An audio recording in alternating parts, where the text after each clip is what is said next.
All right, so I welcome you all once again to today's section. Today we're going to look out for two important issues with regards to working capital management.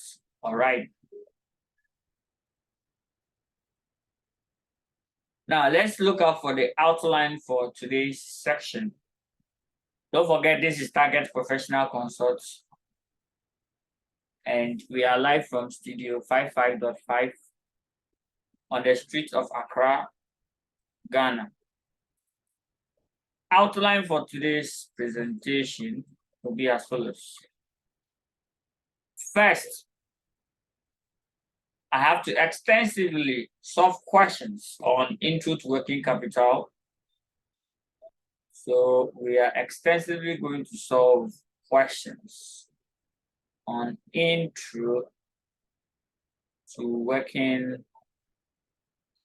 capital.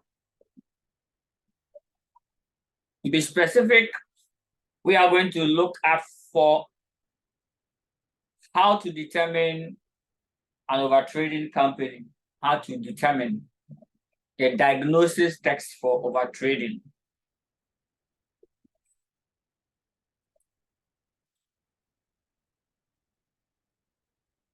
Testing for one, liquidity and overtrading.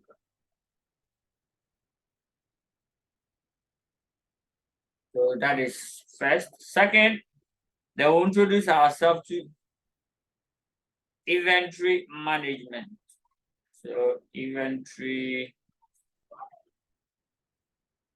management.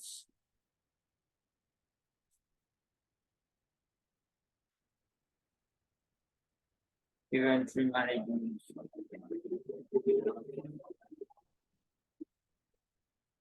So this is the outline for today's section. In the previous section, I give a lot of assignment works. I'm going to solve all of them. So let's go to our material, our handouts, our notes, and then pick those questions. I left them for you. So let's go straight to the questions. I will look at all of them, all the questions that you have to solve. So first question is on the liquidity testing. So that's example one. That is the very first question. So please, let's work it out together. The requirement is on top. Always look for it. It says calculate liquidity and working capital ratios from the following accounts of a manufacturer of products for construction industry, and comment on your ratios. So first thing, calculation. So right after the requirement, let us examine a calculation of liquidity ratios and working capital ratios. So first example one, we are looking for calculation of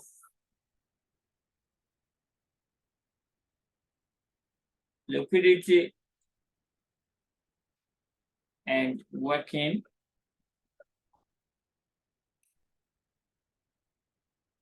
capital ratios.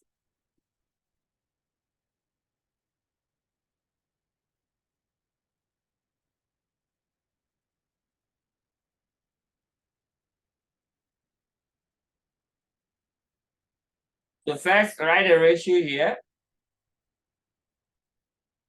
Write a formula here.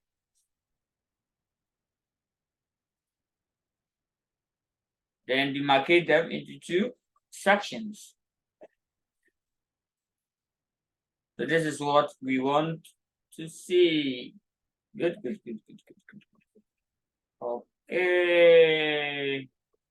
So what are the liquidity ratios? Let's go.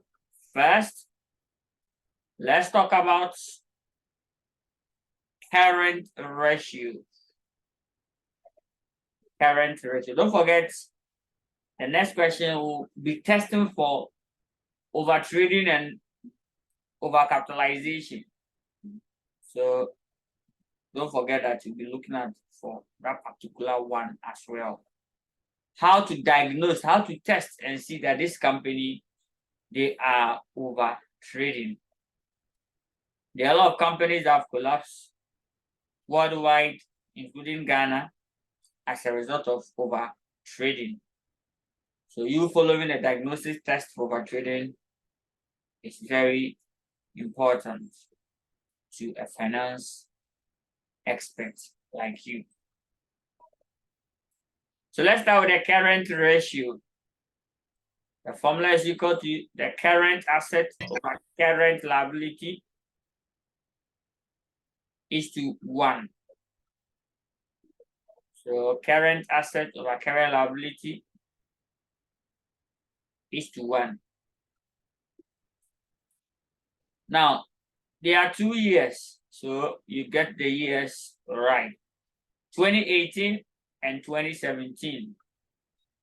So let's go 2018, 2018 and 2017. So let's look for the figures and then I'll plug them in. For 2018, the current assets, let's go and pick the current assets. Over here, they give us net current assets, 71.302. It means that the current liabilities has been deducted accordingly. So it means we have to perform some small work here. So if the current liabilities have been deducted and then they've gotten the net current. So these are the current liabilities. Oh, it's even here. Thank God. So this is the current assets. They give us just the current asset and current liability. So over here, pick the current asset of 572.3 divided by a current liability of what? 501.0. So this is the current liability total, and this is the current asset total for both years. So let me pick them up. So, and we move on with the story. So please take notice of that. So let me take a second view, and then we move with the story.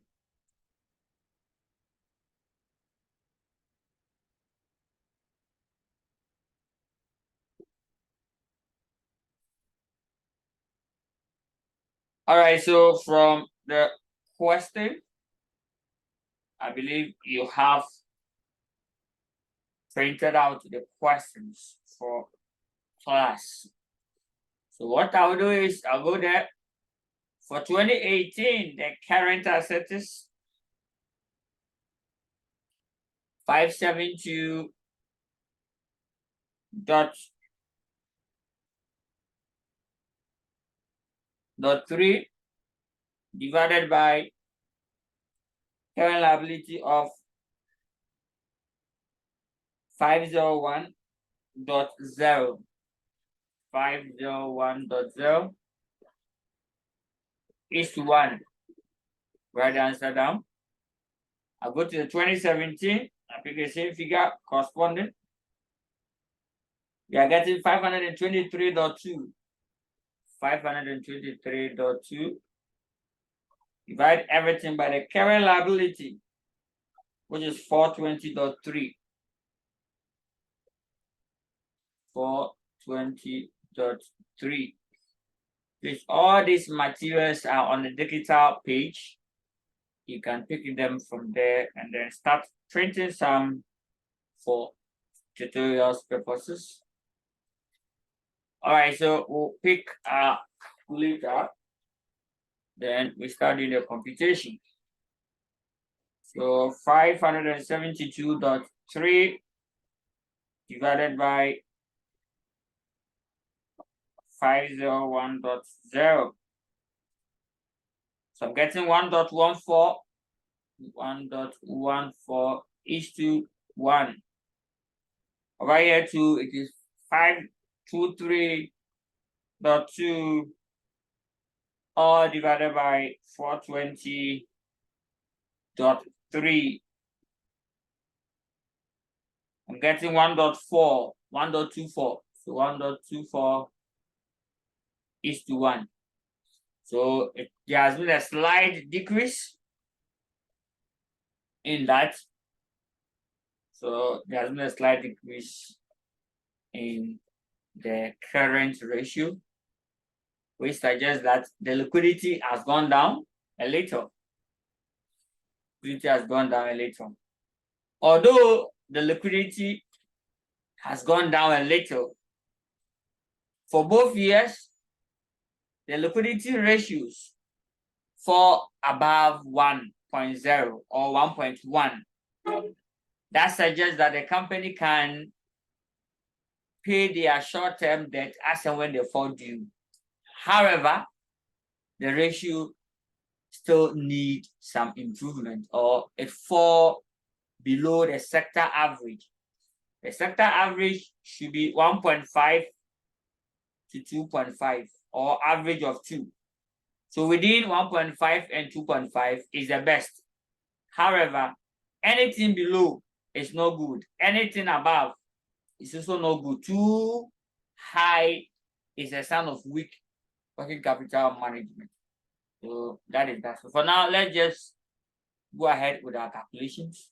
When I done, run the commentary nice and attach it to it, and then that's all. Let's continue by calculating quick ratios. Quick or acid test ratio. Quick or acid test ratio. Over here, it's equal to the current asset minus inventory, all divided by current liability is to 1.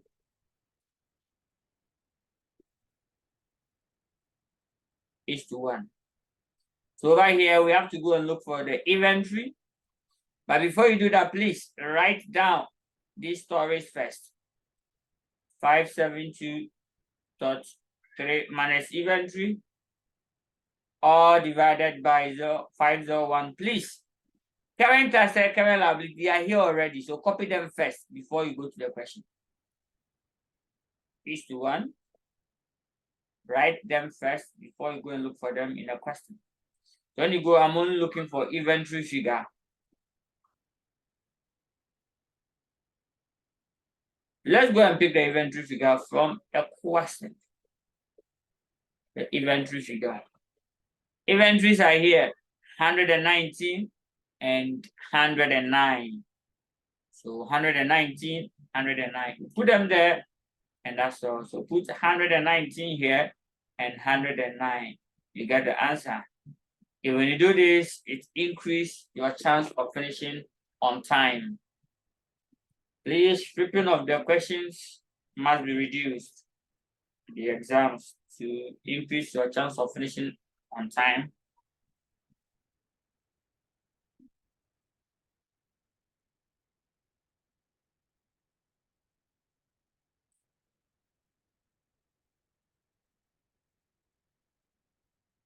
All right, so 501. 0.90 is to 1. And this is very bad. It's not encouraging. It means that they cannot pay their short-term debts as when they fall due without inventory. Without inventory, they can pay. They cannot pay without inventory. Let's see what happened in 20. Here is dot 2. This is dot 2. Let's see what will happen in 2017. 523.2. That's 109.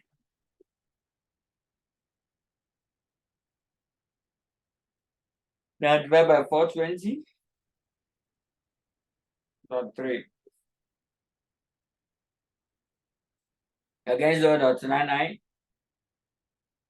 is to 1. Realize that the quick ratio 2 has also dropped slightly from 0.99 to 0.90. Then the rest of the story. You can calculate what you call cash ratio.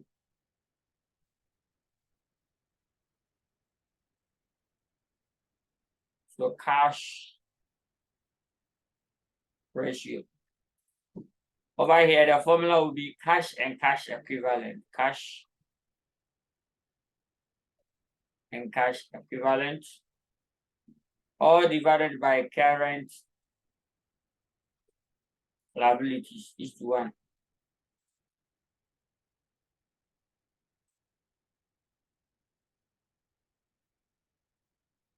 So from the question, I know the current liability already. Let me go and pick the current liability before I forgot. If I forget about it, current liability here is 5.1.0 and 420.3. Let me put it in now. 5.1.0, 420.3 is to 1, is to 1. When I go to the question, I am only interested in cash and cash equivalent. So I don't flip the question again to look for those items I've used before. No.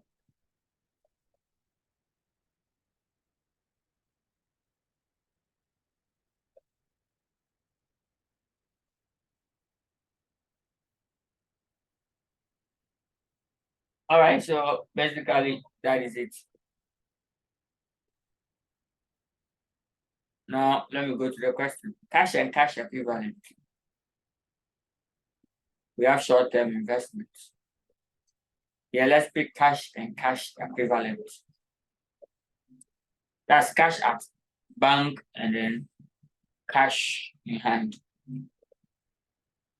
The amount here is 48.2 and 48. So 48.2 and 48.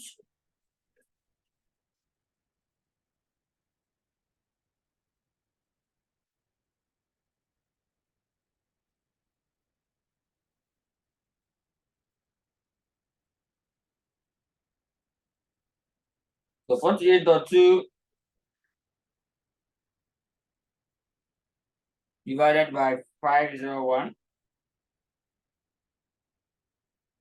gets 0 dot. In fact, let's say 0.1 is to 1. It's low. In fact, it's very low.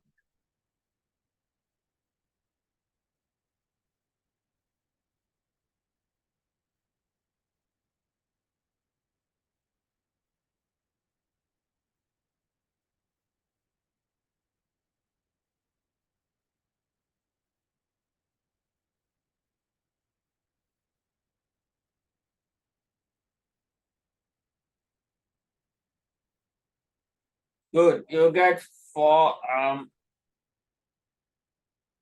0.1 is to 1. Now let's go to the other side of the story. Inventory turnover days.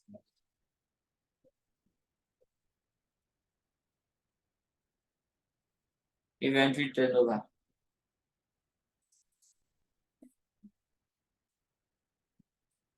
It will be, we're supposed to ideally pick average inventory, but per the information we have, we don't have open for certain periods, so we cannot use the average method.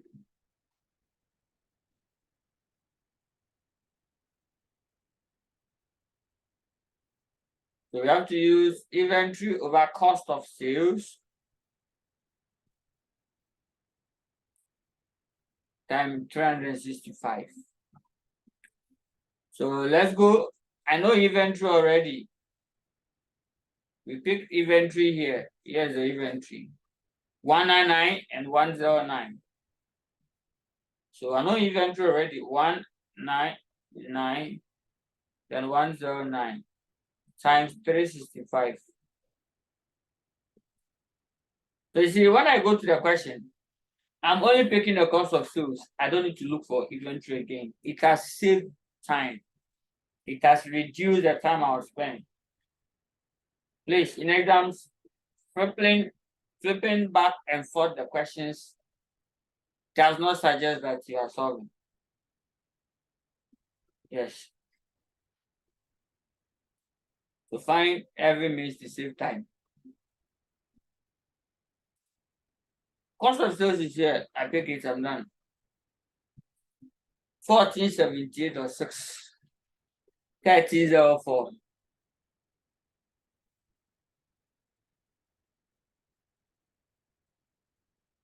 So first, let me go and then put them in. Cost of sales is 1478 dot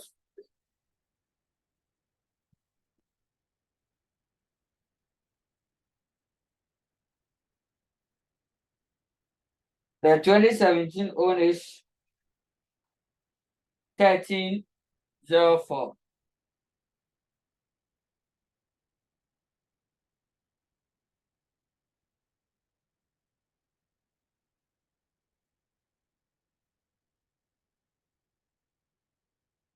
All right, so let me do the computation here.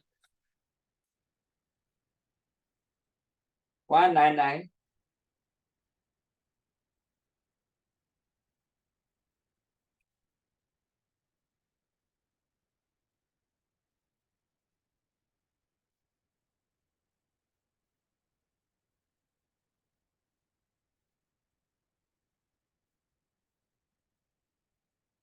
All right, so let's go 199 divided by 1478.6.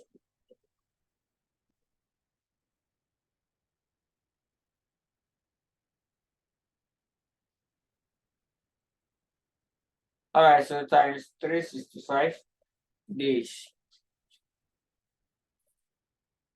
So let's say 49 days.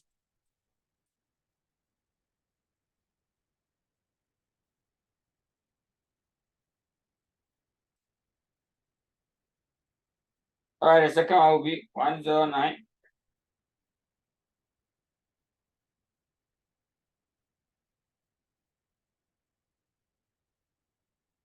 divided by 1304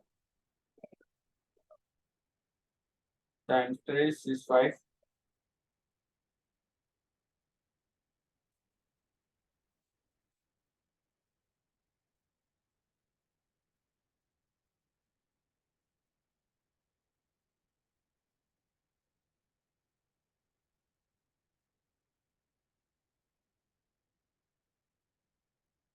All right, so you get 31 days, and then we move to the storyline. So we get 31 days. So now inventory days have moved from 31 to 49. It's a sign of worry. It's this encouraging trend. If it's taking longer for you to sell your goods, it's not good. Depend on the industry, it's not good. Why are you selling tractor and it take longer time to sell? Even those who sell bulldozer, it moves. So take notice of that. Here it is relative, because those who are selling expensive items once a while before they get a customer.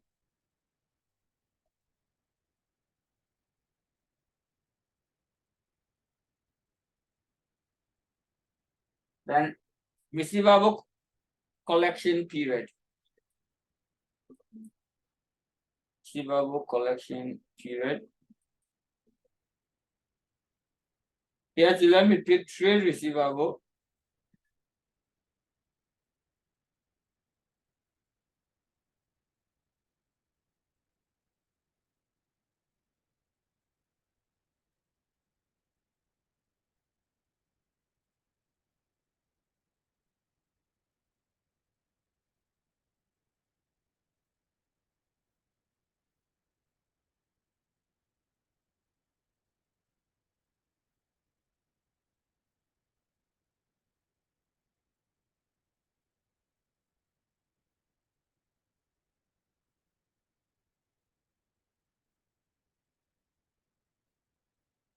Okay, so let's go straight. Here, trade receivable over the sales times 365. Here we are selecting the formulas based on the information we have. So the sales figure here, target. just go and then get it done. Target. All right, so let's go over. I think here have to be inventory figure is 119, not 199. So let me take it off. No, I'm supposed to take just one off.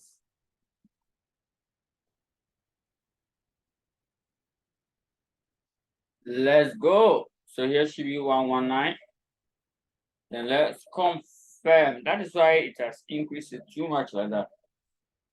So 119 divided by 1478.6 times 365. Yeah, you get 29 days. Oh, then it's a good news. 29 days is totally a good news because the inventory days has dropped. Here, the shorter the days, the better it is. So if it's taking you short period to sell or to keep your goods, it is the best. So take notes. For inventory turnover, we are looking for how long does it take the entity to sell its goods after purchases. How long do you keep your goods? The longer you keep, the worse or the higher the cost you incur. The shorter you keep, the better it is. So now it has moved from 31 to 29, roughly to the nearest whole number. It has moved by, let's say, 2 days. 2 days. So it has been shortened by 2 days. So it's a bit okay, relatively looking at the trend. Now, receivable over sales. Let's go and pick the receivable figures. Thank you. Account receivable. Here, take notice. We are not interested in account receivable. Check careful. Let me explain this. We have trade receivable. Those who are owing us as a result of what? Selling goods to them. That is trade receivable. Then we have other receivable. The other receivable could be anybody who owes us within 12 months. Anybody that will owe us within 12 months, he has to come and pay. Other than trade, he owes us, not necessarily we have made a sale to that person. It could be a loan. We give the person a short-term loan, so the person is owing us receivable. We are here to receive the money. maybe 6 months loan or 3 months loan. Adding these two together, we have what we call account receivable.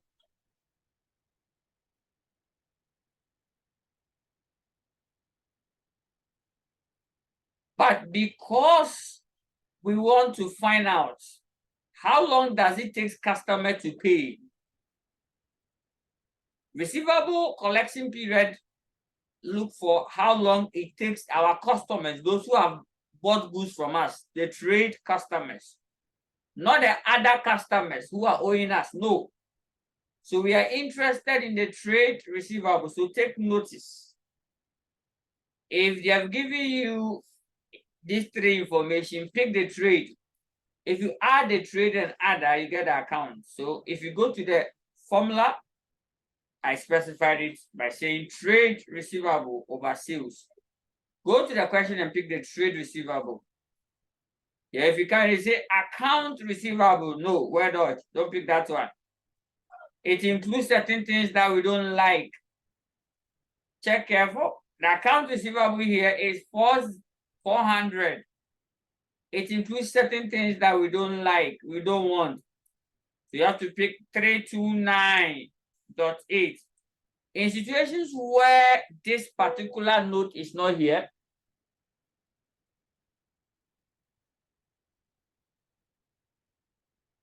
in situations where this particular note telling us the trade receivable, as for the account, the trade receivable component of the entire receivable, if that information is not there, then we have no choice than to use the account receivable. But here we have the information. 329.8. 329.8. So we have to use 329.8. So tell examiner 329.8. Then let's pick the other year's own. 285.4. 285.4. 285.4. Now left the sales.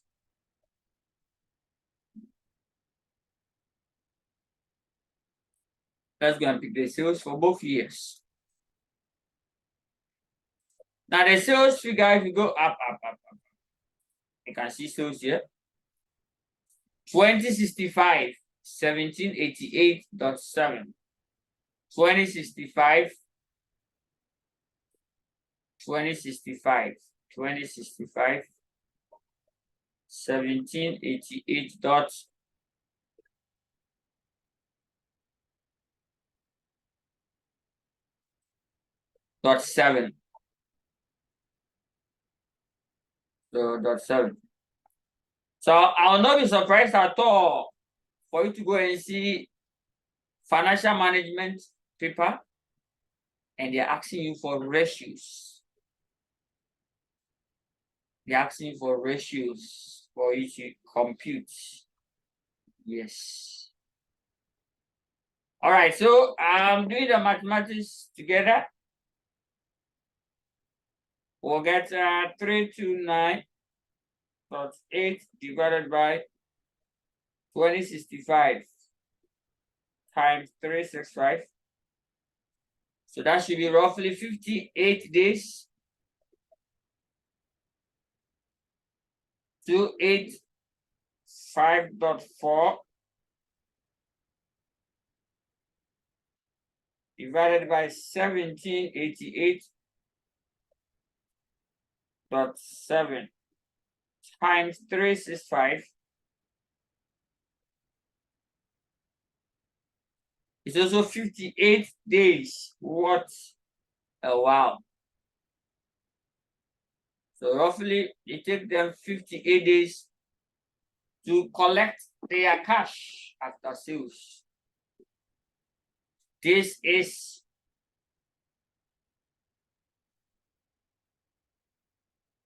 stable.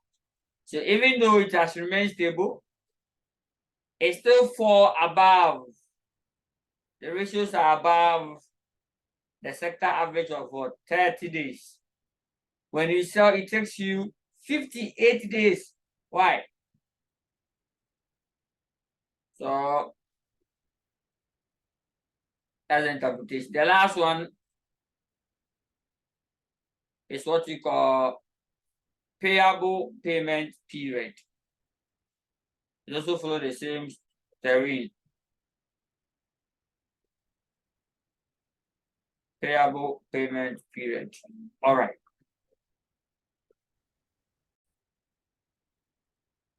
All right, so to go over, you realize that maybe with the inventory days and trade receivable days, it stated clearly that the original formula, especially for inventory days, is equal to the average inventory over the cost of sales. You realize that we used only the closing inventory. This is the meaning. You see, the average inventory here supposed to be open inventory plus closing inventory, all divided by 2. But they have given us 2 years, 2018, 2017. And inventory figure here is 119 and 109. We can find average for 2018. That will be, so average inventory for 2018 will be, open inventory will be 109 plus closing of 119, all divided by 2. It can be calculated. So average inventory can be calculated for 2018. However, in 2017, we can't find average. We cannot. The average cannot be determined. And we can also compare average against closing balance. So hence, we have to denounce the average because we cannot determine the average for both years. Anytime you are calculating ratios and the same cannot be done for the other all the years, denounce it and rather go in for something that is comparable for both years. So here we will not use, and please realize that you not use the average. So don't write here average, even though you can't find average. Leave it. If you are quoting a formula, quote a formula that you have used, not a general formula that you know. Anyway, if you quote a general formula, it will not penalize you too much. So take notice of that. It will not penalize you if you quote the general formula. If you make it average, nobody will mark you wrong here. But ideally, you have to take it off. You must tell us the formula. The formula should tell us what you have used, what you have arrived at, how you got the figure. The formula is just explaining to us. So if you come and quote average inventory here and I see closing inventory alone, it might sound something in my mind. So that's why for me, I don't want trouble. I only quote what I'm using. Full stop. So now I was about to calculate the payable days, and then we move on with the story. Payable. We call it payable payment period. How long does it take the entity to pay its suppliers after credit purchases? How long?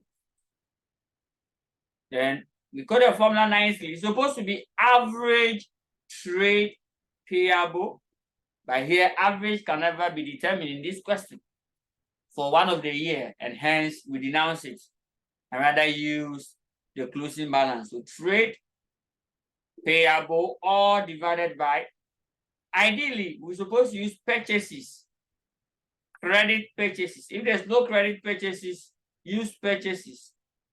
If there's no purchases, then you have no choice than to use cost of sales. So in this question, I'll be using cost of sales. It doesn't mean that in event where credit sales is there, credit purchases is there, our boycott is no. If it's not there, then I have to use total purchases. If these two, any of them is not there, then, or all of them is not there, then I have no choice than to use cost of sales. In events where they are there, don't argue with us. Please, we'll use in order.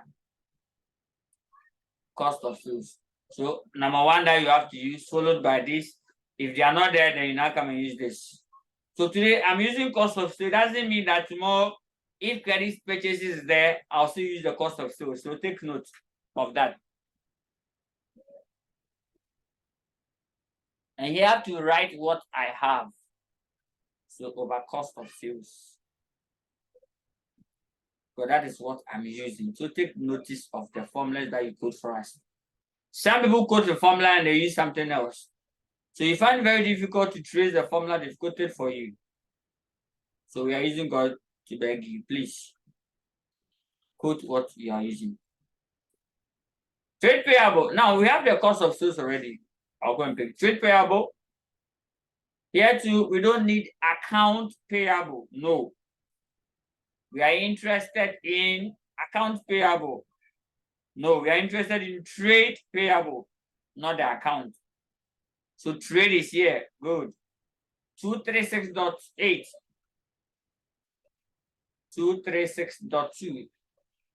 236.2. So let's go 236.2. 236.2.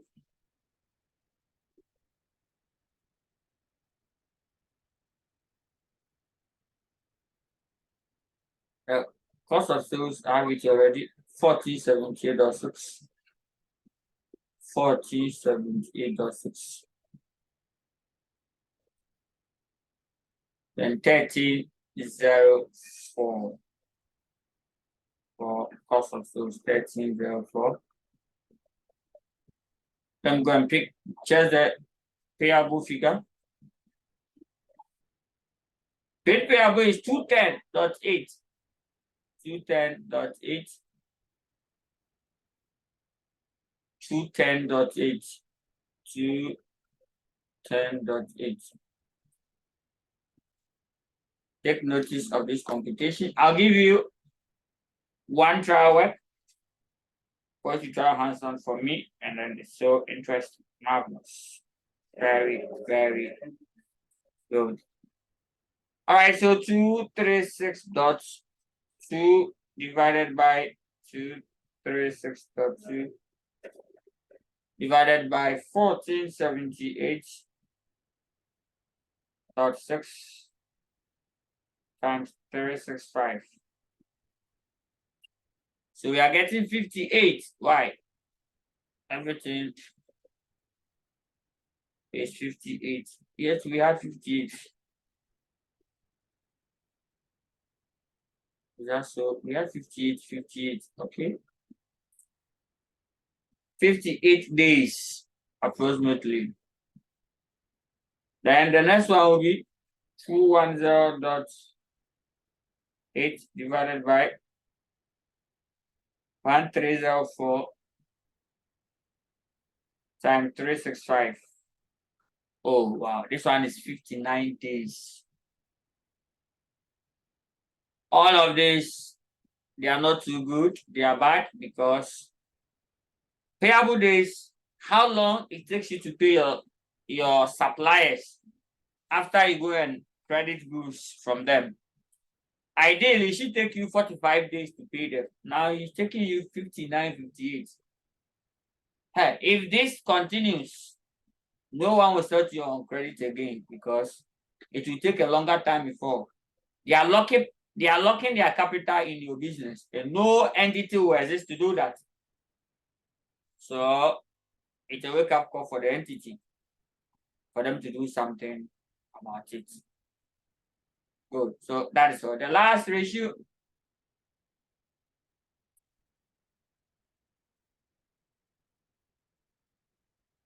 The next ratio is what you call the cash conversion cycle or net working capital. Net working capital cycle. I'm interested in a net working capital cycle. It's equal to inventory days plus receivable days .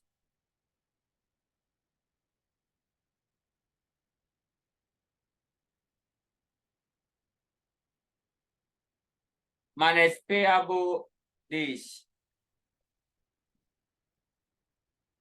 So let's go inventory days for the first year, 2018. Inventory days 29 plus 58. So 29 plus 58 minus 58 days again. And it will give us an answer. So you get 29 days. Now in 2017, the inventory days is 31 days plus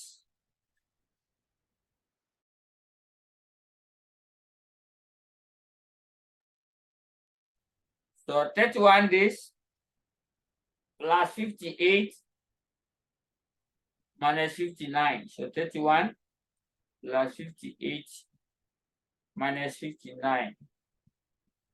And you're getting, in fact, 58 will cancel and leave 1. So let me 30. Almost the same. That's all. So we are done with the liquidity and working capital ratios. Left with the explanation, the interpretation. So right after this, you take the one after the other and run the commentary. So let me just summarize it for you without writing. We are only discussing it here. And then we move to the storyline. Now, first ratio we calculated is a current ratio. And the benchmark is 1.5. Both years, the ratios fall below 1.5. So clearly, it suggests that the entity is underperforming. Even though they are underperforming, it's not too bad because the ratios fall above 1.1, which suggests that at least they can pay their short-term debt as and when they fall due with available current assets. However, both ratios are closer to 1. So it's called for concern, and it has dropped, it has reduced. From 2017 to 2018, it has reduced marginally or with a little point. So all this, we have to look at it. So here it is not an encouraging trend because if current ratio drop, it means that there's a drop in liquidity. So this is not an encouraging trend. You tell the examiner, you add it to it. I'm done. Again, you explain quick ratio. You see, quick ratio explain how fast, how quick, how prompt, how fast can you pay your short-term debt as and when they fall due. Here, so if there's anything that will slow you down, please take it out. And inventory is one of the things that will slow us down. Because when your suppliers are on your neck taking their money, you can't tell them that supplier, please wait. I have goods here. Let me go and sell. When they buy it, I'll come and pay you. Who will agree to what you're saying? They will never. So we take it off. And now it's suggesting 0.9 and 0.99. Still, it has dropped from 0.99 to 0.9. Suggesting that the entity cannot pay its short-term debt as and when they fall due without inventory. So if they exclude inventory, they cannot pay. They can't pay their current liability when they exclude the inventory. And this is a sign, or this calls for a great concern as to it is creating what we call liquidity deficit. Liquidity deficits. So liquidity deficits or liquidity challenges. So if your cash and cash equivalent or your liquid funds cannot handle your short-term obligation, cause for a great concern for both years. Again, the cash ratio, that one is even worse. 0.1 and 0.11. That is using just the cash, available cash and cash equivalent to the entity. Can it pay? Obviously, no. So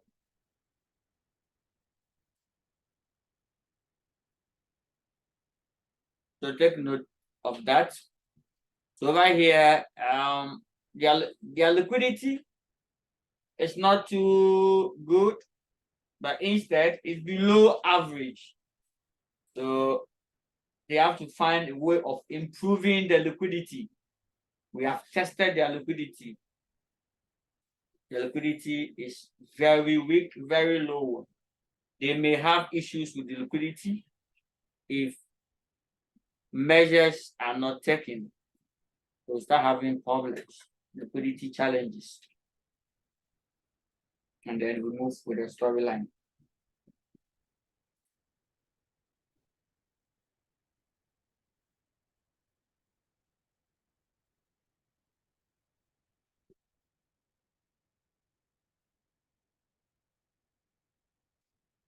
All right, so that is that. You move on to inventory turnover. Even though it has reduced by 2 days from 31 days to 29 days, it sounds a bit high. So if it takes the entity approximately 30 days to sell the goods, clearly, ways have to be, creative measures have to be adopted to reduce the inventory turnover. Please take note that if the examiner should have informed you the industry that this company is operating, it could have been okay. Imagine the thought that this company is, let's say, a bulldozer seller. That one, they can have 500 days. The whole year, nobody even asks you the price of the bulldozer. Or aircraft seller. Bring aircraft. Say that you're going to sell aircraft or you're going to lease aircraft in your community. Over 200 days, nobody will even notice and they come and ask you the price. How many people can afford? So such companies, they will have like 500 days. It's not bad though, please. That's the norm. That is how they were created. That is how the industry operates. So don't go and tell them that it's totally wrong. Please. That's how they are. So take note. Industries are not the same. But this benchmark we are giving you is for trading company, please. All these benchmarks are for trading companies. Real estate is not there. Mining firms are not there. And high company that deal with high value items like cruise, crane, ship.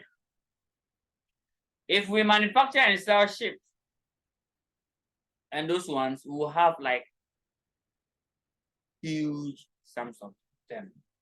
So take notice. All right, so that's the interpretation of what we've calculated. So that is that. And here, aggressive advertising campaign have to be instituted. And then they can also add door-to-door sales and delivery. Now, receivable collection period talks about how long it takes the entity to sell its goods as and when, how long it takes the entity to receive, to collect cash or to collect payment after sales, how long. As at 2017, it takes them 58 and they have maintained it. So even though the entity has maintained its average collection period over the 2-year period, it fall above, both years fall above 30 days. The norm is 30 days. If you buy somebody's item, please, 30 days, go and give them money. So 30 days, start chasing your customers for your funds.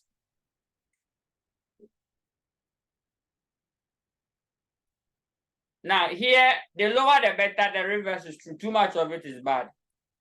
If this one is very low, it's good. But don't forget that if it's low, Nobody will get the lawsuit come and buy from you because you are giving them 5 days. Very low. Somebody is giving them 15 days. All of them will go for 15 days. Everybody wants comfort when they are paying. They don't want pressure.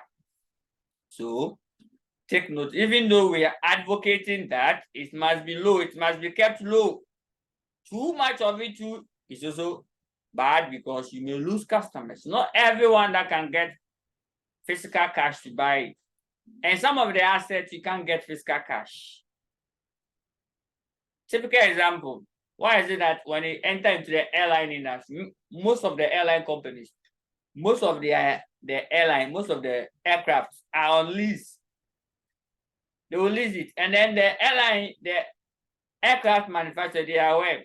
Airbus and Co, Airbus, Boeing, all of them, they are aware of this story. They know that whatever they are manufacturing is of high value.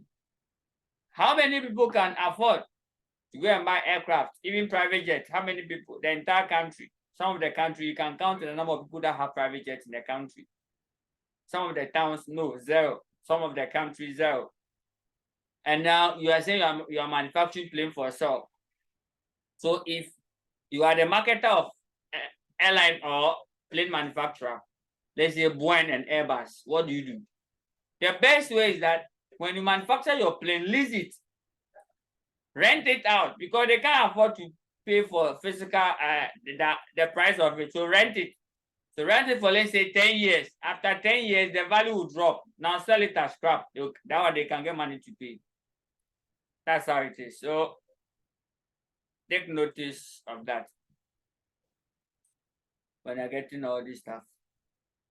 Again, payable days, how long it takes us to pay our suppliers after purchases.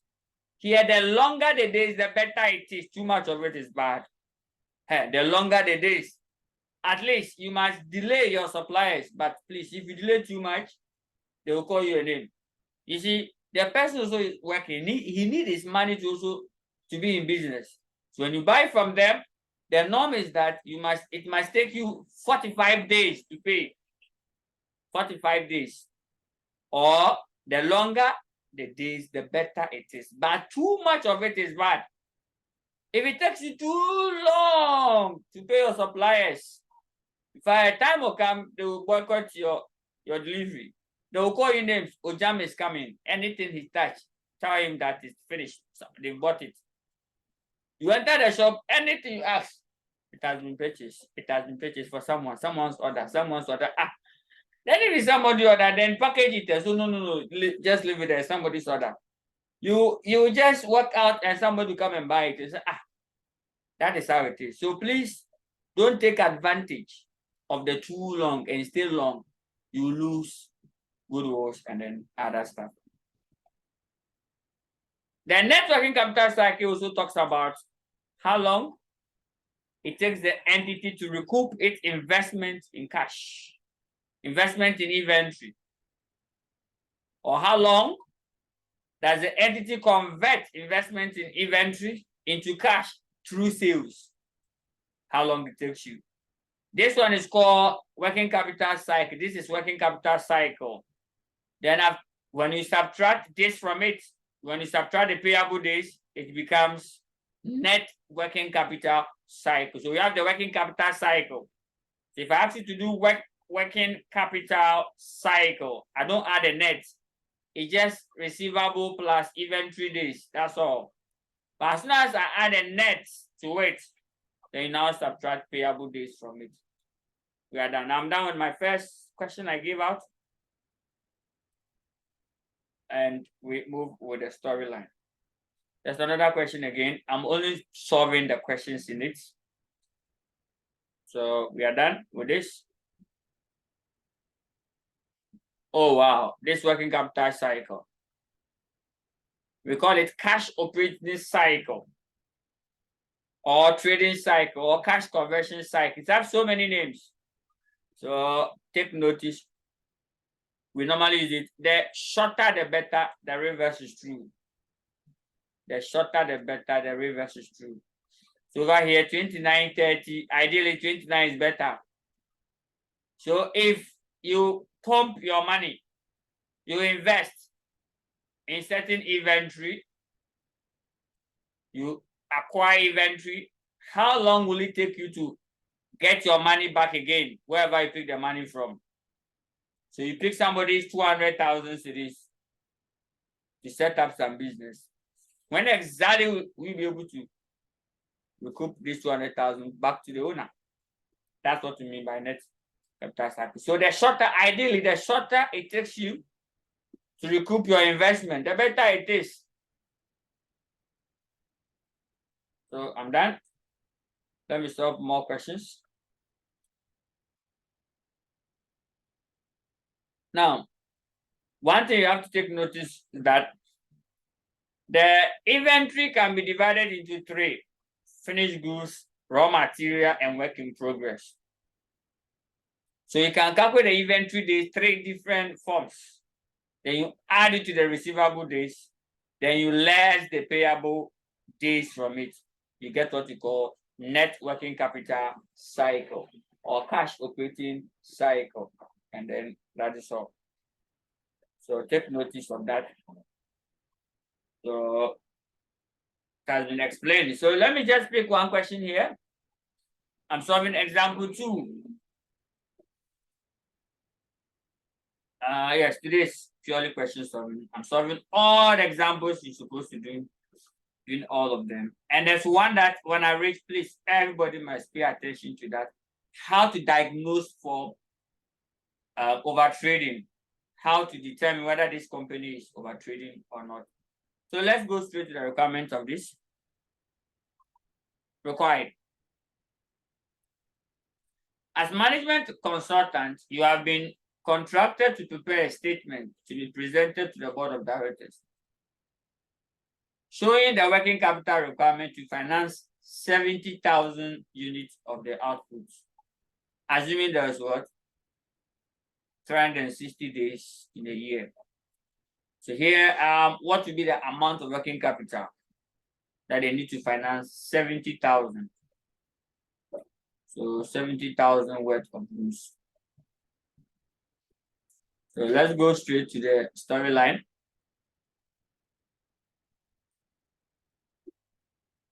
Now, cost per unit is what? 60. Cost per unit, that's the data. Raw material is what? 60. Direct labor is 20. Overheads is 40. Total cost is 120. Profit is 20. Selling price is this. No problem. Imagine you have made this question in your exams. Additional information. The average raw material in stock is equivalent to 30 days. So here, all what you have to do is this. You see, this question, you have to reverse it, please. This question, they are looking for amount. Here is just the working capital. That's the difference between. This question has dropped. It has dropped several times. I'll show you a particular question in your material, which is similar to this. If I do this one, you are going to do that one. It's called DCIF or so. Now, in this case, they want you to find a monetary. So inventory, this is how you must solve it. Inventory, you do the raw material, work in progress, and the finish. They want you to calculate the amount in Ghana cedis. Amount in Ghana cedis, not days. They are giving you the days. So the days has been given. You know the formula already. Let's say inventory days is equal to what? Inventory itself, the inventory figure, the inventory amount in Ghana cedis all over your cost of sales times 365. Now you know the days, you know everything. Make the inventory figure the subject. That's all. So here you are finding the monetary values of them, change of subjects. So you find the monetary values.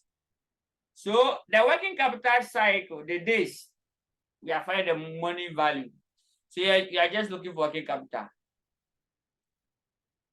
Working capital. So you add inventory, receivable days. For receivable 2, you find the amount. They've given you the days already in the question. Receivable days have been given. All of them. Then you say less what? The trade payable. Payable days has also been given to you. So at the end of the day, that is all.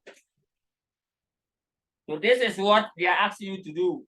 This figure is what you have to look out for. Then the duration version is what you call the working capital cycle. So here you have to take your time, find each of them, the amount one after the other. And it's a very topical question in your exam. So take notice on how we are solving them. So this is how you have to do it. Let me go back to the storyline and start calculating. Time lag in payment of wages is 10 days. Time lag in payment of overhead is 30 days. Then 25% are on cash basis. So credit sales will be what? 75%. Then credit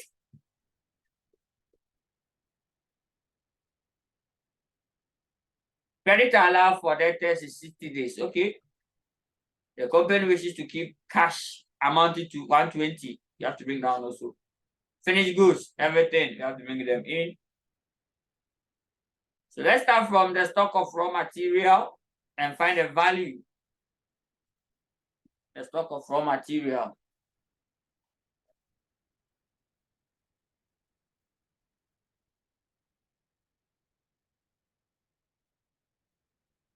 So how do you find stock of raw material? The amount of raw material. So let's start here. Solution. So let me do this example 2. And I'm solving all this with you. Example 2. Don't forget that this particular sitting is 40-60. 60% tuition. 40% tuition, 60% questions or practice. Okay, example 2. All what you have to do is working capital requirement. The heading should be working capital requirement. So first you have to write stock of raw materials. Code the reporting currency here, Ghana cedis. Stock of raw materials. Say workings time out 1. Where do the workings and bring the answer in? Let me do the workings here. Now, to find the raw material days, you see, raw material turnover days is equal to the raw material itself all over purchases of raw material times what? 365. Make this guy the subject. To make raw material the subject, what do you get? So raw material should be nothing be equal to. In fact, the raw material days over 365 times the purchases. That's all. So that's the formula that we have to use. So you go to the question. Have they given us the raw material days? Average raw material in stock equivalent to what? 30 days. That's all. So pick the 30 days.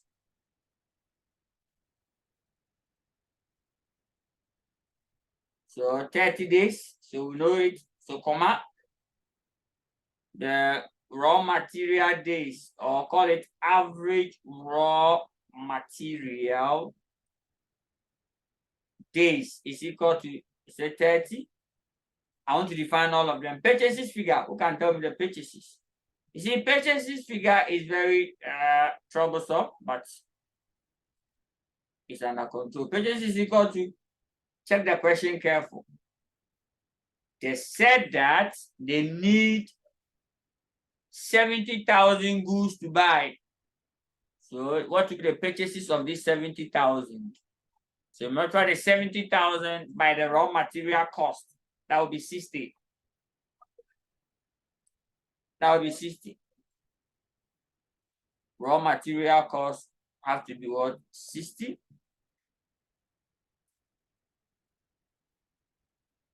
Yes, that would be 60. So take notice of that.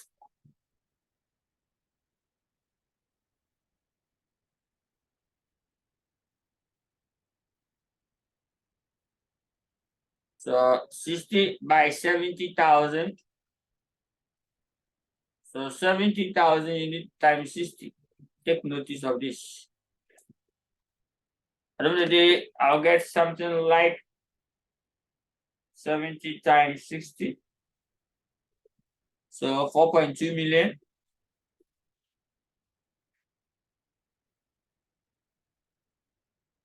So that's the purchases. Is there any credit component? They didn't tell whether credit is in. No percentage for credit. Okay. Thank God, the examiner wants things to be very easy for us. So now we are done. We can find the amount of raw material that we need. We have quoted a formula already, please. It's equal to the raw material days over 365 times purchases figure. That's all. So therefore, raw material is nothing but the 30 days over 365 days times 4.2 million.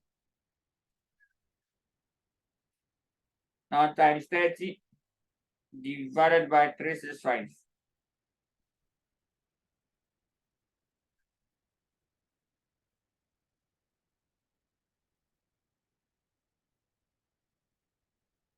So get 300 and the answer is equal to 345,000,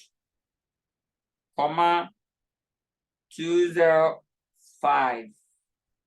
That's also we're going to put it in. That's the value for raw material. This is just change of subject. You see, we quoted the main formula and then we make the raw material the subject. That's all. So we come here and put it in 345.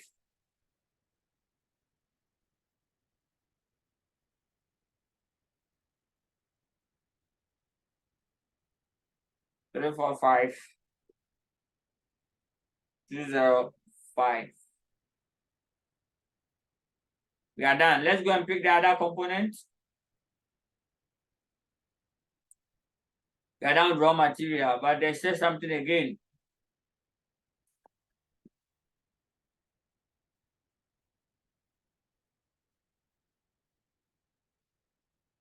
Average material in process, that's work in progress. So they say work in progress. Over here, how do you get a work in progress? So you have to follow that terrain. Let's follow. Average work in progress. So work in progress. Down to workings number 2. Let's go. Number 2, work in progress. Now, work in progress days will be work in progress days. It's equal to the average work in progress, the value over.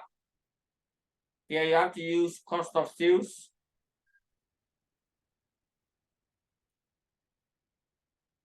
Yes, you have to use cost of sales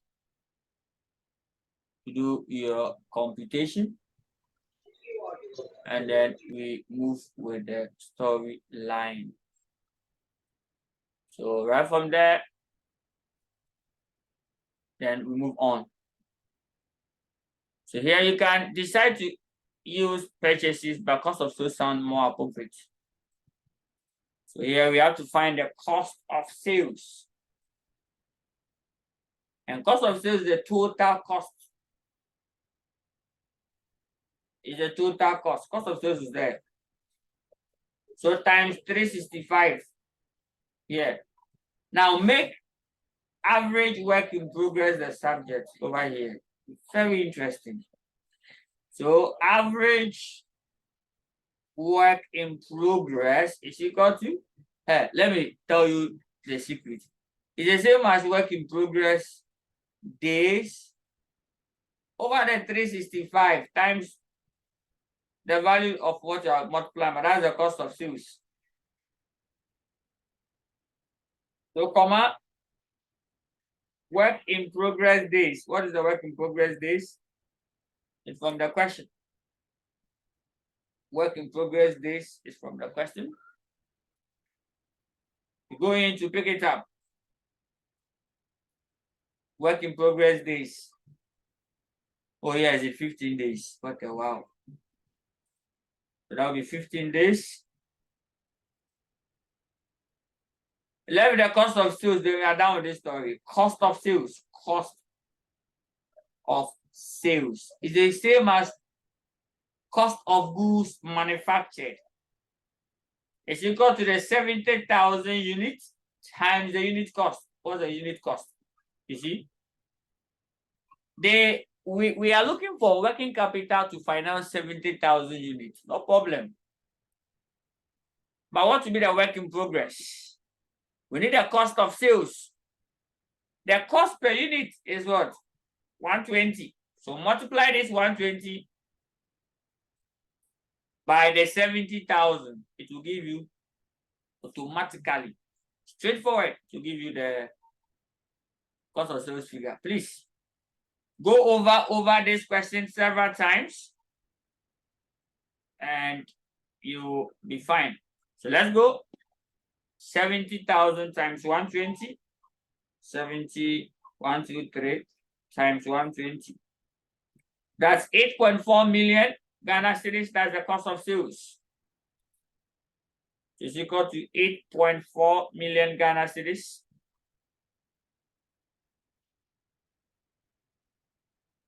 So therefore, we now find average work in progress figure. That should be equal to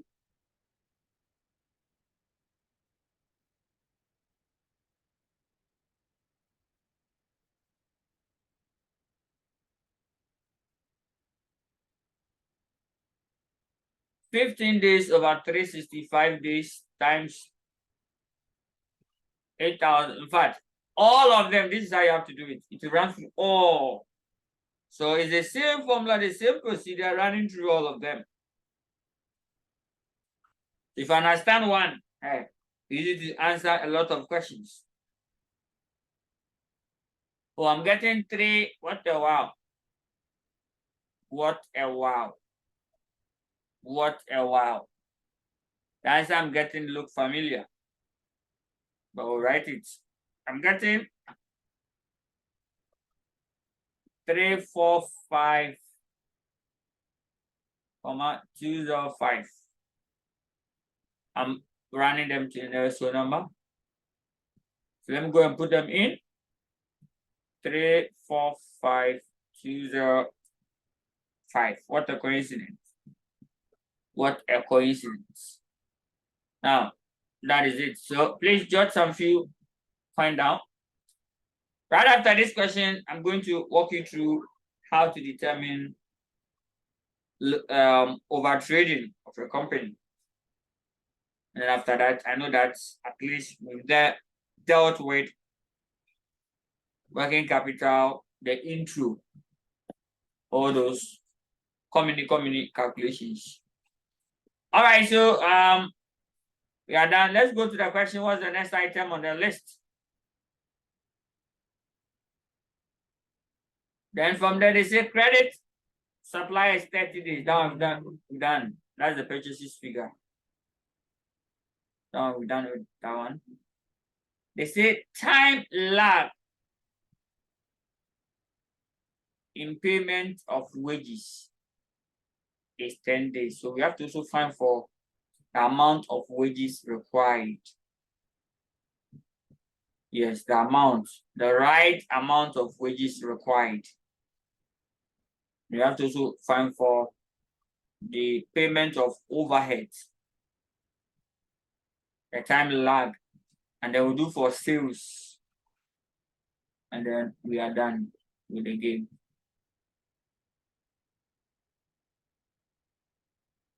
So amount of wages, let's go.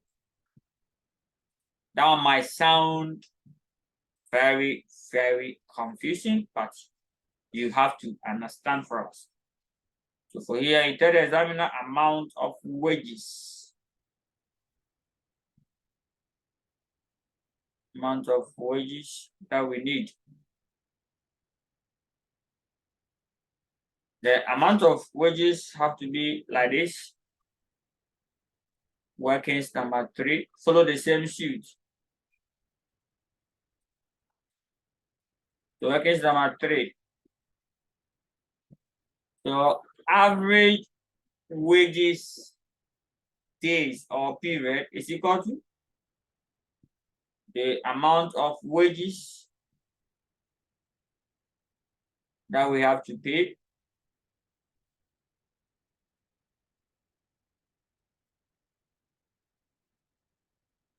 all over cost of sales.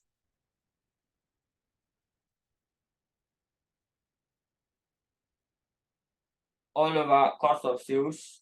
Or here we can use the wages, the total wages, average wages over the total wages. Yes.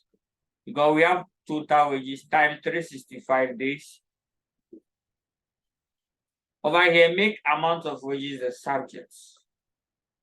Amount of wages required. So that one, amount of wages required is equal to the average days over 365 times total wages. That's all.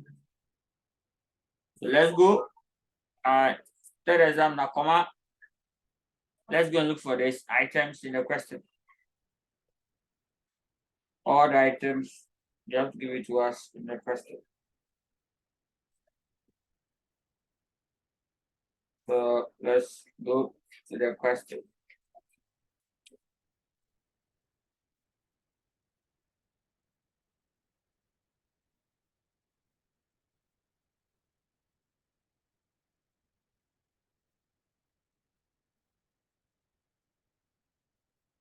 Okay, so let's go straight to the question.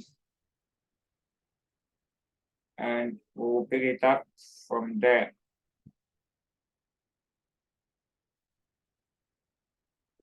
So wages days, the days for wages is 10 days. Time lag for payment of wages is 10 days. So we pick the 10 days over 365 days. What's the total labor? Total labor is here 20. So you multiply 20 by 70. Multiply 20 by 70. Let's go 20 by 70. So over here, comma, let me do it straightforward. 10 days over 365 days times the 70,000 by 20. So this one will give us I can multiply everything at the top there. All right, so 70,000, 1, 2, 3 times 20. That should give us 1.4 million. Yeah, so times 10 divided by 365. So we are getting 38. 38, 356. So we're going to put it in as a final answer. I guess how interesting the question is. Anytime examiner set question like this, it is a disaster. There was one that one I'll give it to you for you to do it. Please, I'll project it, so don't go. And try your hands on them. It will make you very perfect. on how to answer this question. Please, many people don't like working capital. Both ACC is similar. The calculation is some way. Please, so grab it for us gradually, and you appreciate it very well. All right, so let's go from there. Move on to overheads. The same show. So now you get a picture. Once you get a picture, I can move ahead. Once you get a picture. Overheads to the same show. So for overheads, what's the overheads days? Time lapse for overheads. Let's go and pick the overheads days. Overhead days is 30 days. Okay. Then you find for the total overhead cost. Total overhead cost is 40. So you multiply 40 by 70 and 30 days. It will give you the value of overheads, how much they require to pay. So please take notice. So that's workings number 4.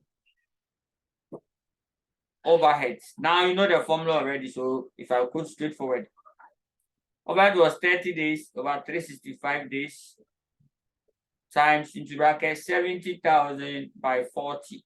Straightforward. So I can finish early. I've done most of them showing working, so you can this from this times 70, 1, 2, 3 times 40. So 230,000, comma 136. Let's say 137. 230, 137. So that's overheads. On 4. 230, 137. Wow, imagine this is your exam question. You are doing it alone. You have to go through all this procedure. All right, so we are almost done. We are at the end of the story. So everything we've done here is inventory, 11 receivable. Everything we have done comprises of inventory. So we are not done with inventory. So everything we have done is now everything from here is inventory. Take notice. It's inventory. So let me 2 more items to go, or 3. 11, another item, receivable. So go and look for receivable figure. Receivable, that should be workings number 5. I like that. All these are inventory. Take notice. So let's go to the receivable. Now, for receivable, we first of all have to locate credit sales. First, let's look for the formula first. I think that's the most important in the formula. So that's workings number 5, receivable. Take notice of receivable. For here, we are interested in complex questions. Questions like this. Questions that you do, you may end up confusing yourself at the end. Please practice a lot of them and you be on top of them, please.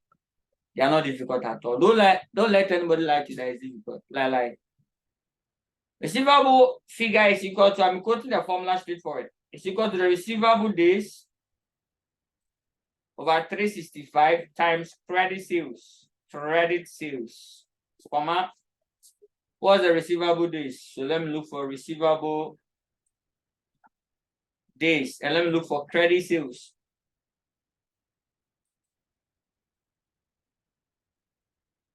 That's all. So let's go to the question. What's the receivable days from the question? Receivable days. Where is the receivable days? Credit allowed to debtors is 60 days. Okay, so I know to be 60. Take notice. Receivable days is what? 60. Then from there,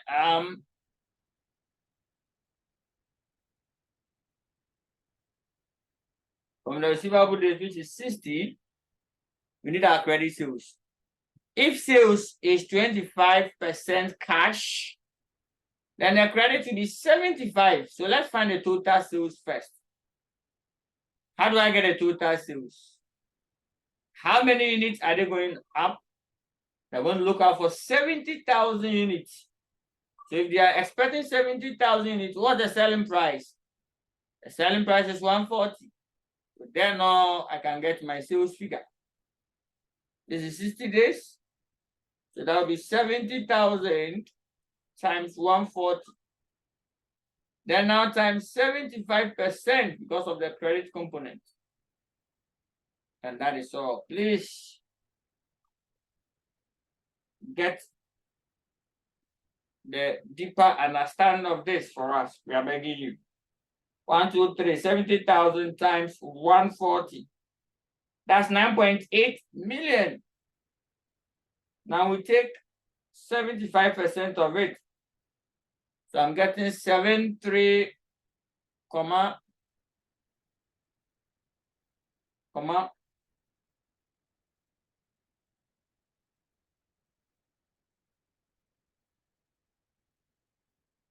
Now, so what you do is this. Please, it's 7 million.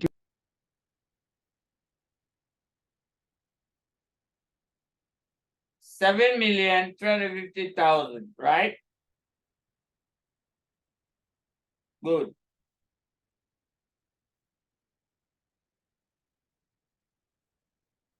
So therefore, receivable figure will be what? Receivable figure. I'm continuing from this formula. 60 over 365 times 7,350, comma, 1, 2, 3. So what do you get? That's your final answers. Okay. This answer I'm getting here times 60 divided by 365. That's 1 million. So I'm getting 1 million, comma, 08, comma again, 219. 219. That's all. Let me go and put it in as my working number. I have the last thing, then we are almost through. So receivable figure, we are getting 1 million, comma 208,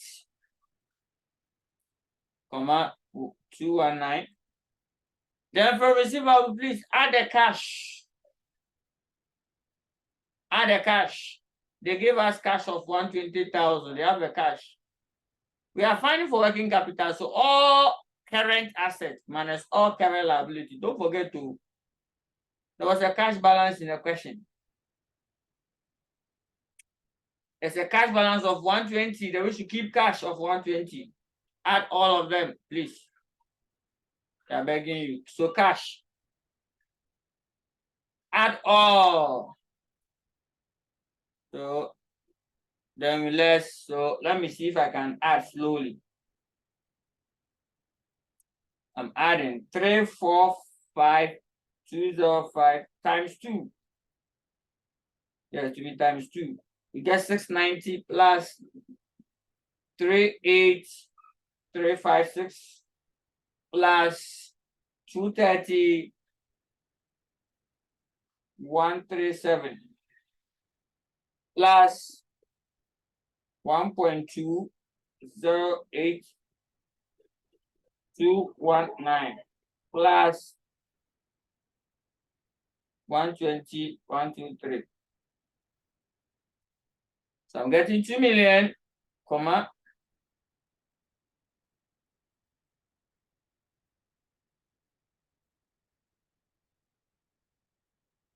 $2 million, 287, comma, 122. Less the current liability. That's payable. Payable will be working number. That should be working number. In fact, payable is working number 6. Let's go to working number 6. Number 6, payable. Code a formula for us, and then we move the game. So please take notice. All right, so payable amount on the payable figure. So payable amount is equal to, I just want to make it straightforward. Payable days all over 365 days. Please take note, they can tell you that they have 360 days in a year. Please use 360 days. If they don't tell you, use 365. And forget about leap year. We are begging you, don't come and say it was leap year. So 366, please. We are begging you. Just use 365 and go, okay? Times here, we don't have, if we have the purchases. So here, either we use purchases or we use cost of sales. So purchase, and then we go. So let's use purchases figure because we can find purchases. We have find purchases. It's about supplies of raw material. So here use purchases times purchases figure. Because purchases can be found. Purchases, we have found purchases before. The raw material, raw material,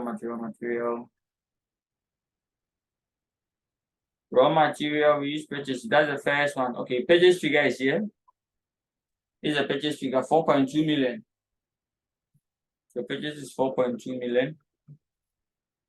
And then let's go and pick the suppliers credit. How many days are they giving us? Credit allowed by supplier is 30 days. Okay, gotten it. So it will be equal to 30 days over 365 times 4,200. And we'll get 30 divided. So this is 30 divided by 365. 365 times 4,200. 4, 1, 2, 3. Oh wow, I'm getting very interesting answer. I'm getting the same answer as 345. Getting 3, 4, 5, 2, 0, 5. That's all. We are done. Long last, the battle has ended. We can kill it. 3, 4, 5, 2, 0, 5. So the answer you get, that is what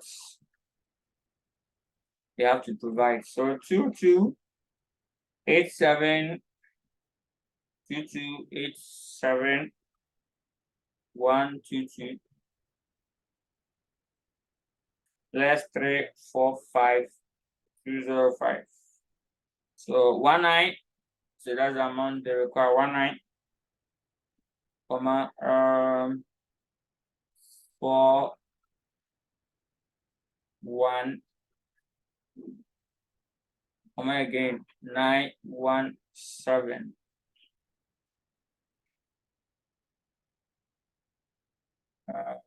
This one 917. That's all.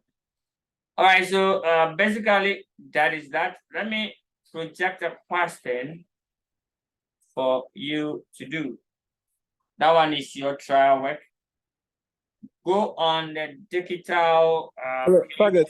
and then we move on with it.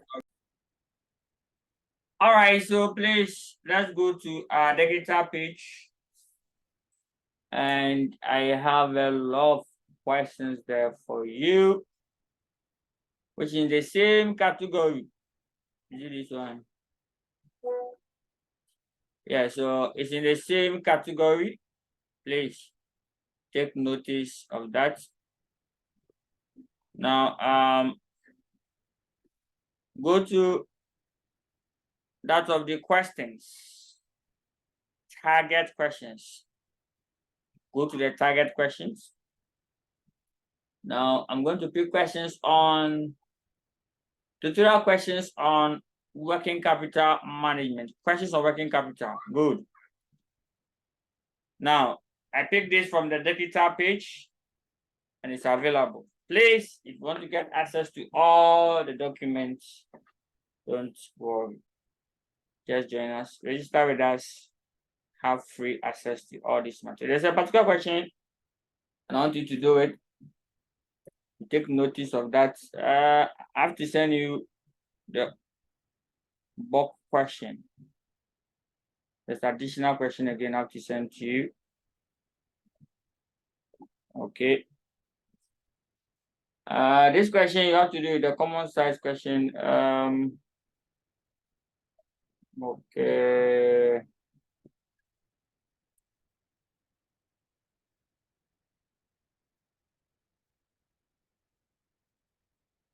All right. There are a lot of questions in here for you. Let me bring it here. Good. So take notice. I'm going to give you one work which is in line with what we have done, what we just did. Good. So tutorial questions.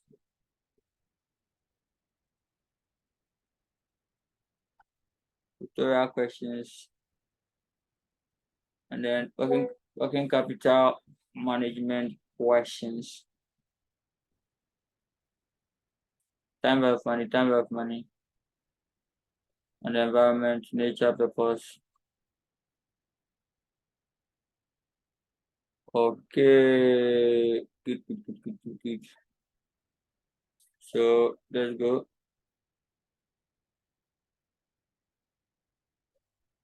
Okay, so this is what I supposed to put it there. Let me go.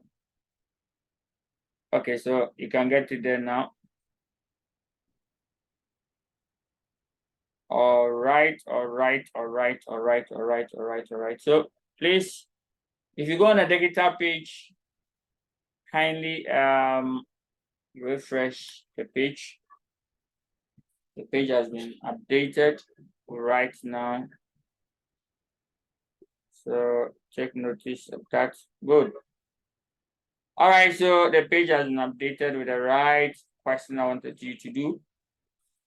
So go to the same place again. Now you see questions on working capital. Oh, yes. Click on that one and then you just happy yourself. These questions are well structured. They are in order. Questions on working capital management, receivable, payable, cash, all of them are together. So start solving this particular question, one after the other. There's a particular question I want you to look at it for me with eagle eye. Good. Unhia Limited. Question 3. Please, you are doing question 3 right away. Question number 3. So take it for me. Go there. Go to the digital platform, target digital library. All the materials are there. Go there, go to question 3. You see this particular material, I have not started solving questions in it. I'll solve all the questions inside this material. I'll solve all without leaving even one unanswered. Good. So question 3 is for you, please. And it's in the same neighborhood of what you've done. I'll give you 2. There's another one again. Then let me go to the next one. That one, there's DCIF inside. That question, you have DCIF. DC, oh, yes, it's EDF. Question 8.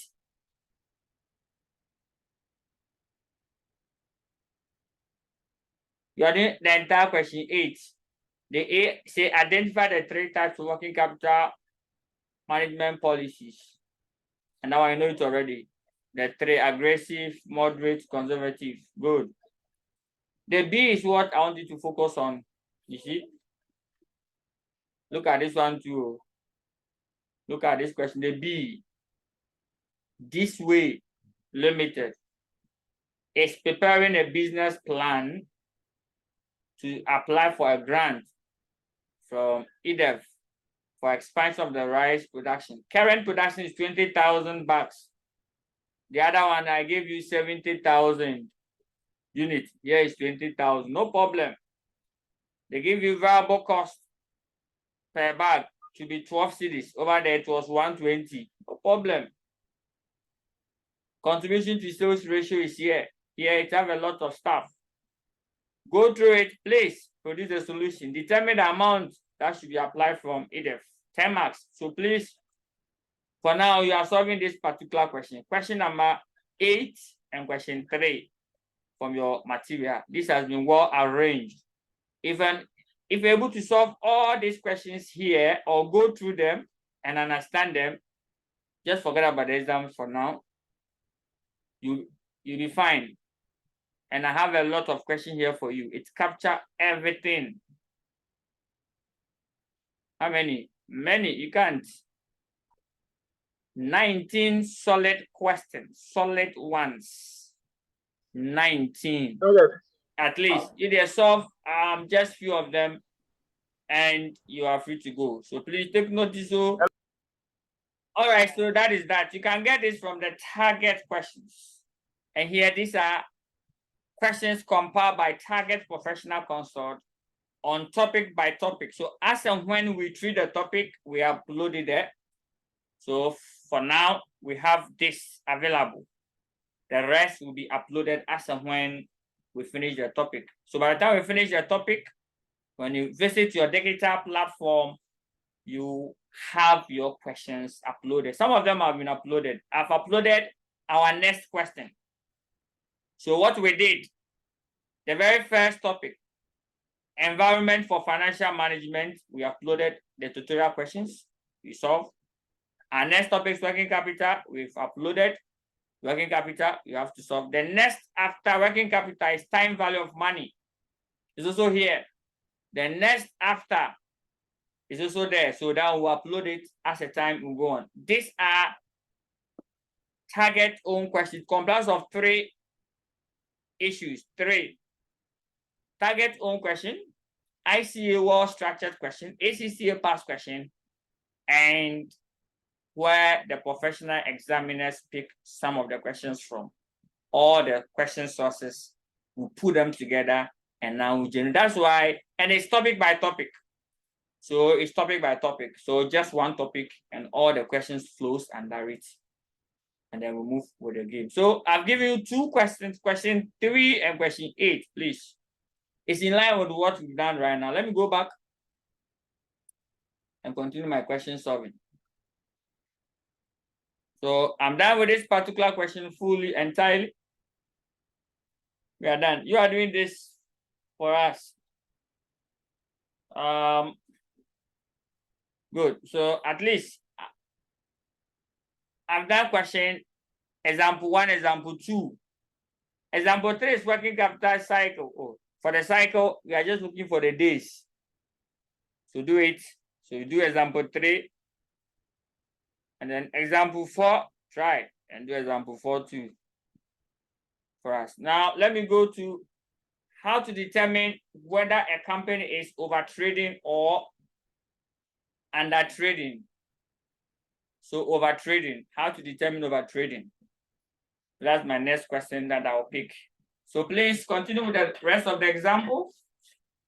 Now let me go and do the diagnosis test, testing for over-trading. How do I know that this company is in over-trading situation? How do I know? There are several indicators. Last time we listed them, that overtrading is a situation where the company, an attempt to increase the operating capacity without an adequate working capital. That's all. An attempt to do more with little resources can let you go over trading. And that one, when it triggers, the company will collapse. Yes, so that is that. There's one of the banks in the country that collapsed as a result of over trading. So take notice of that, and then we move on. So first, to summarize them, please, you need this. You seriously need this in the upcoming exams. So testing for over trading. Testing for over trading, diagnosis test. Testing for over trading. Please, in the previous lecture video, we did over trading itself. So please visit it or revisit it and go over. How do we know that this company is over trading? Before I do that, please, you must know causes of over trading. Causes of over trading, symptoms of over trading, then consequence or remedy,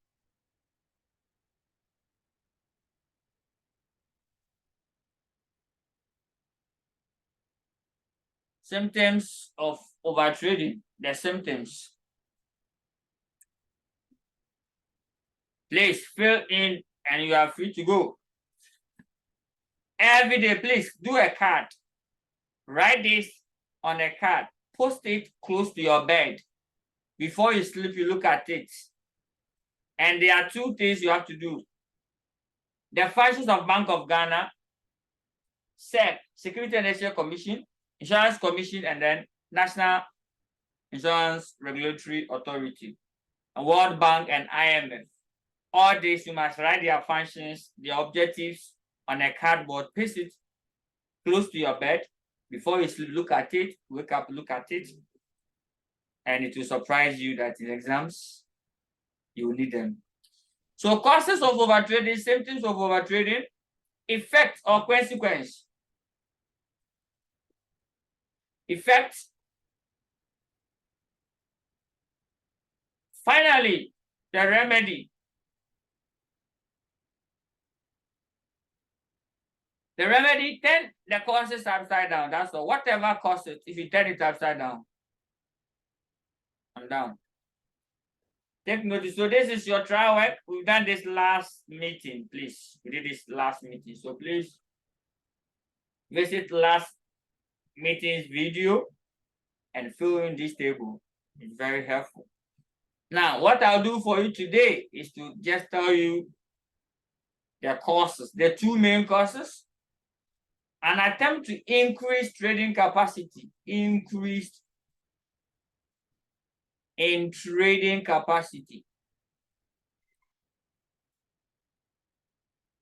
And the last cause is inadequate working capital.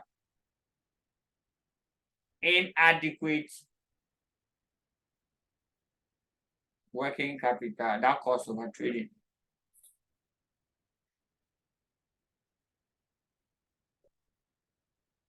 Please, the two should be there at the same time, not just one or the two. So an attempt to increase your trading capacity, in which you yourself, you know that your funds are not enough. We are in Ghana and some people went to London, right? Via vehicle. Some is also planning to go to Syria by vehicle. Now, if you are going, you incur a whole lot of cost. An attempt to increase your capacity from Ghana to London, you want to increase, go, no problem. Are you prepared in terms of resources? Do you have enough resources? If you don't have, and you still claim that you want to go. You will do over trading. You don't even reach Benin borders. You don't even reach Benin. You call home that they should come and help. Yes. So that's how over trading look like. Your trading capacity must be adequately be financed by your working capital. So a good company is the one that your capacity is being financed working capital. Working capital. So imagine this is your trading capacity. This is your working capital. You see?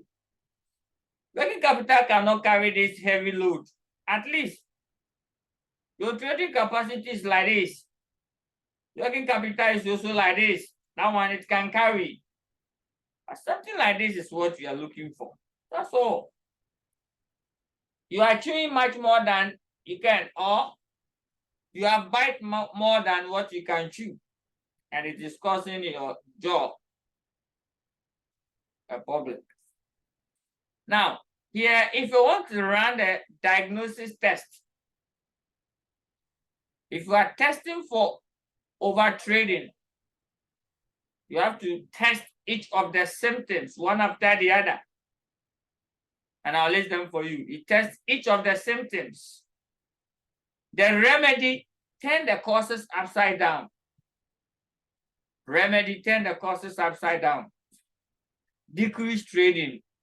So you decrease capacity, operating capacity. Decrease trading capacity. Don't trade more. Overtrading will stop if you reduce your trading capacity. Again, you increase your working capital, pump additional money in. Increase the working capital. Pump more money inside the business. Increase working capital. That's all. So now first thing, if you want to test, number one, check the growth in sales. There will be a rapid growth in sales. Check whether there's a rapid growth in what? In sales. Sales will grow high. Second, check the growth in working capital and see whether they marry, whether in good terms. Working capital. So imagine your sales increased by 30% and working capital also increased by, let's say, just 5%. Take notice that your sales gone up 30, working capital 5. No. Overtrading symptoms. At least your sales goes up by 30. I'm expecting working capital to go by 35. Smooth, or even 30. If it falls below 30, it can't finance it, and there will be a problem. If your sales grow by 30, working capital also grow by, let's say, 25, it can't finance it. It can't. In business, we don't do like it can't be possible. So take notes. Number 3, the diagnosis test for overtrading. The diagnosis test.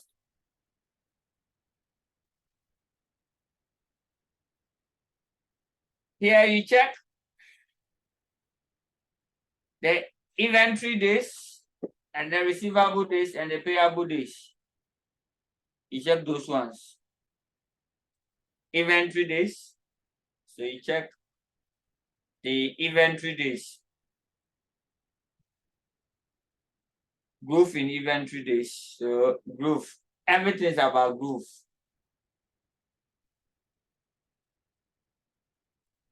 in inventory, comma, receivable and payable days. Check that one. Finally, you check your compare overdraft, compare the overdraft. Growth in overdraft. And the last one, growth in non-current assets. Why are we checking non-current assets? Growth in non-current assets. And then to add more to it, you can also check equity versus the debt component, the debt.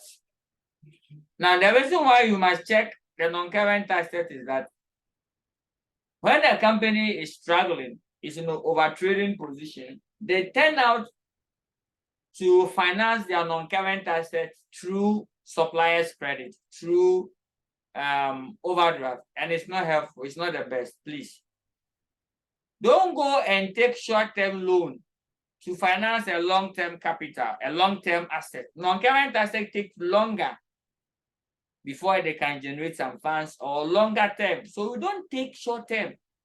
And the company will be overtrading. You will take short-term loan used to finance a capital project. If you see all this, there are evidence of what? Overtrading. If you want to finance a long-term project, go and take a long-term loan. Simple as that, so that it can give you comfort. We don't use short-term loan to finance long-term projects. And likewise, too, we don't also use long-term finance or long-term loans to finance short-term projects. We don't do that. Long must go with long. Short must go with short. Simple as that. Don't do Ghana is longer than Africa. We don't like that. So I have to pick a question and then test all this in one question. So in one question, I'm going to test everything I've done here. So if I test and evidence suggests that the company is overtrading, that's all. That is how we test for overtrading. That is how we do a test for overtrading. So let me go. Solution. I'll pick one question in our book material. But please, I hope you will fill this table for me. The effect is likely to insolvency. Let me even help with one. Insolvency. That's the consequence.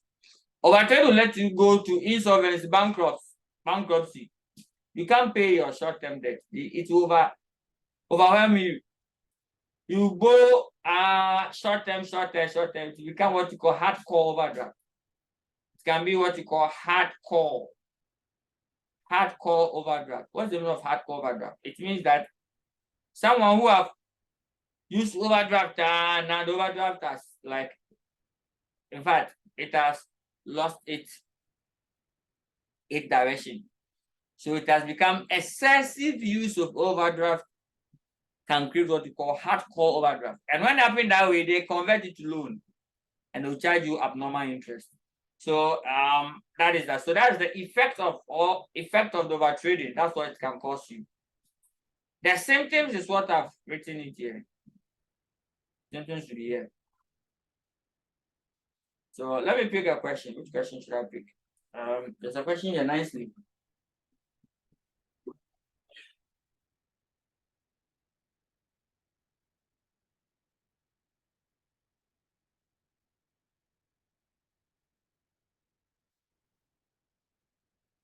Let's go. So can you check how we are going to confirm whether this company is overtrading? This is their income statement. They say that the company is rapidly growing company. They are going up.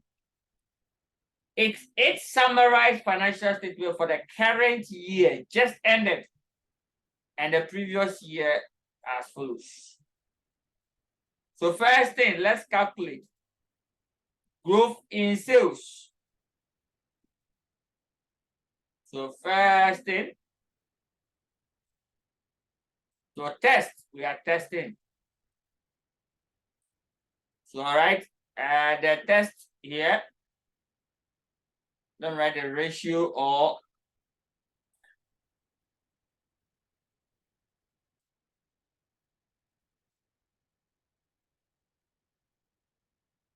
and then let me do formula and then the answer. This is the answer or calculation. This is a formula. Number one is growth in sales. What's the formula? Current sales minus previous sales all over previous sales times 100. And then we move on.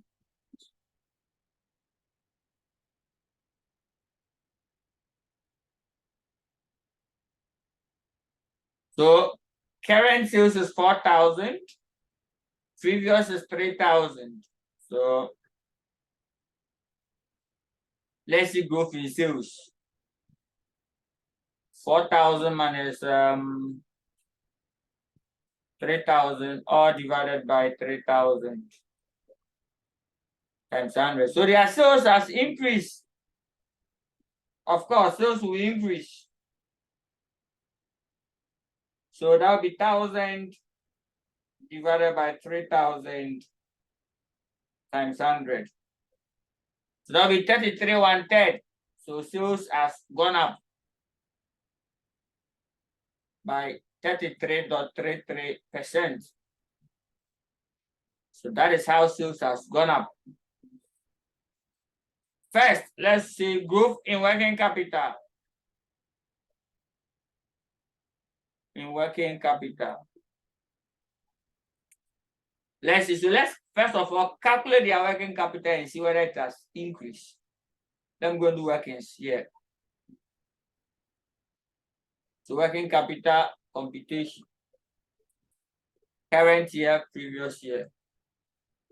Current assets less current liability. So let's go to the question and pick those ones and let's move. So from the question, what is the current? So current asset is here. Current asset is here. 1,250 for the current year. 1,250. Current liability is 2,300. 1,250. So current asset is 1,250. And then the current liability is 2,300. Automatically, there's a problem. Yeah, another symptom is that. No, that's not that one. It's 950. Current liability is here, it's 950. Current liability is these two. Overdrafts and the trade payable. So that will be 950. So 950. So 950 against 1,250. So let's go.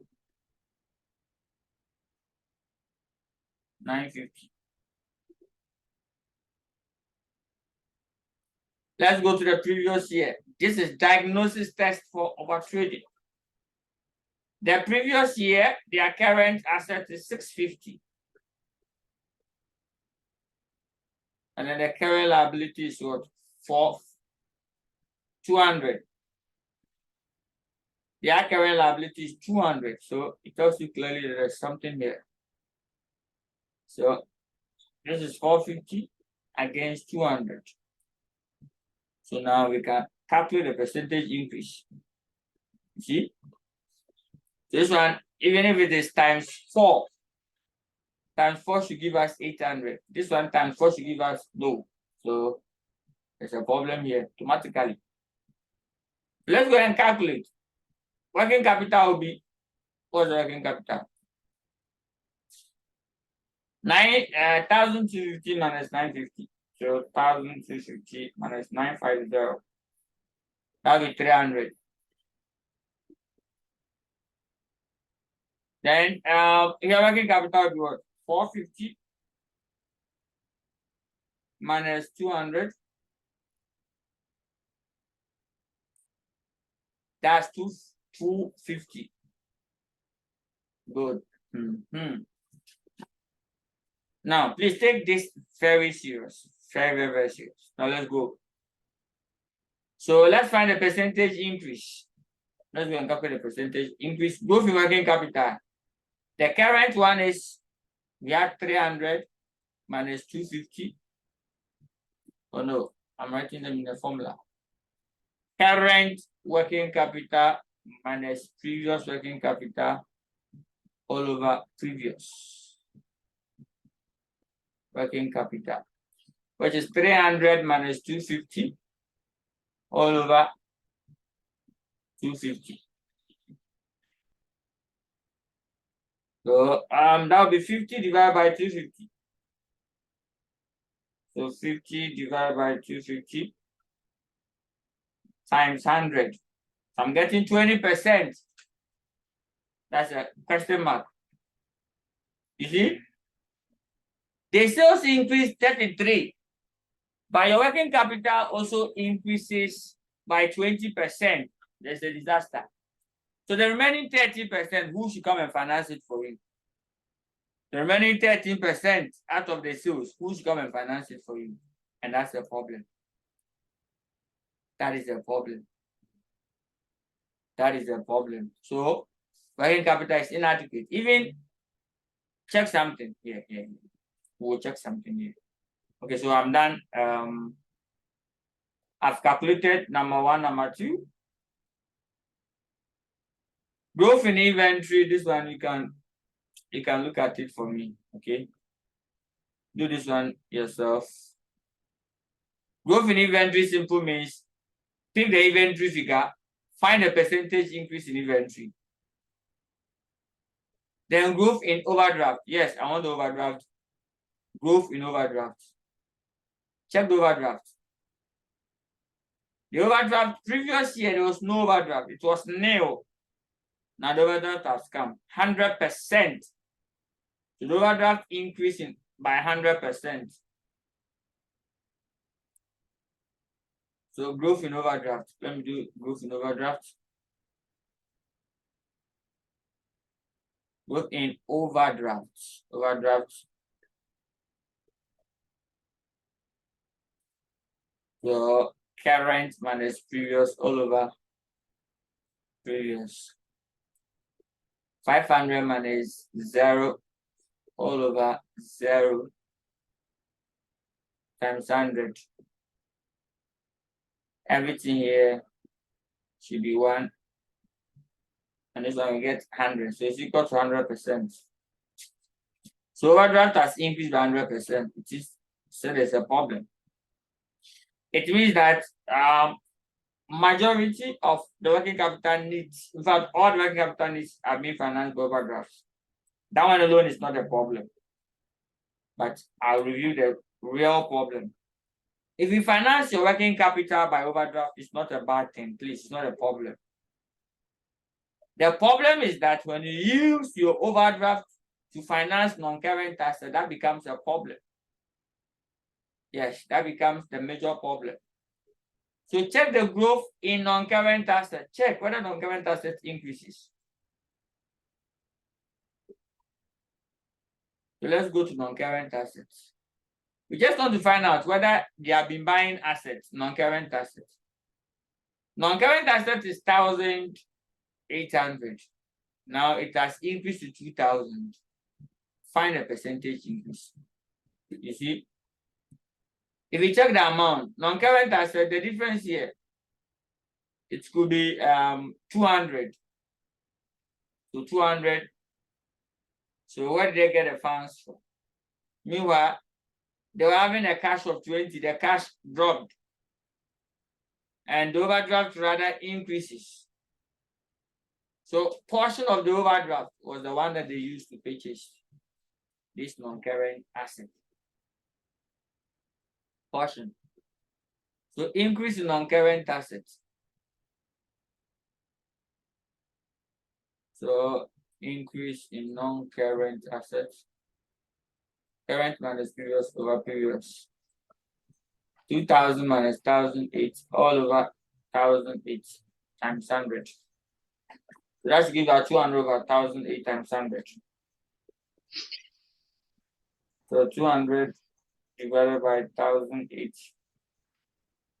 That gives us 11%. So it has increased by 11%. So now, if your non-current asset has increased by 11%, where do you get the funds from? Then the next thing you have to check the equity and debt. Maybe, for you know, they raise equity, they raise debt. You see? The share capital is stable. It tells us clearly they didn't raise any shares. The share capital is stable. They made profit of 50. Check the profit. The profit should be 50. Of course, yes, they made profit of 50. And that profit of 50 add up to the old retained earnings balance of 450. Now they are getting 500. So it tells us that they never raised any money from equity. They never raised any money from equity. What about their long-term loan? They don't have loan. Oh, so it means that all the increase in non-current assets was financed overdraft. Full stop. And hence it's a major problem. It is a major problem. So here, no debt. So next, no debt, no non-current liability. Another question again. Equity is stable. Equity is stable. It means that all the increase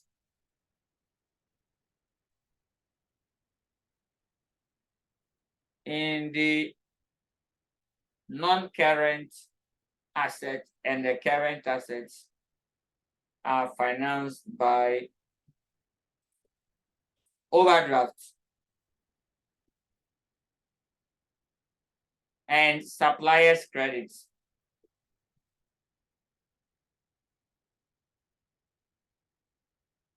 Hence, this company is over trading.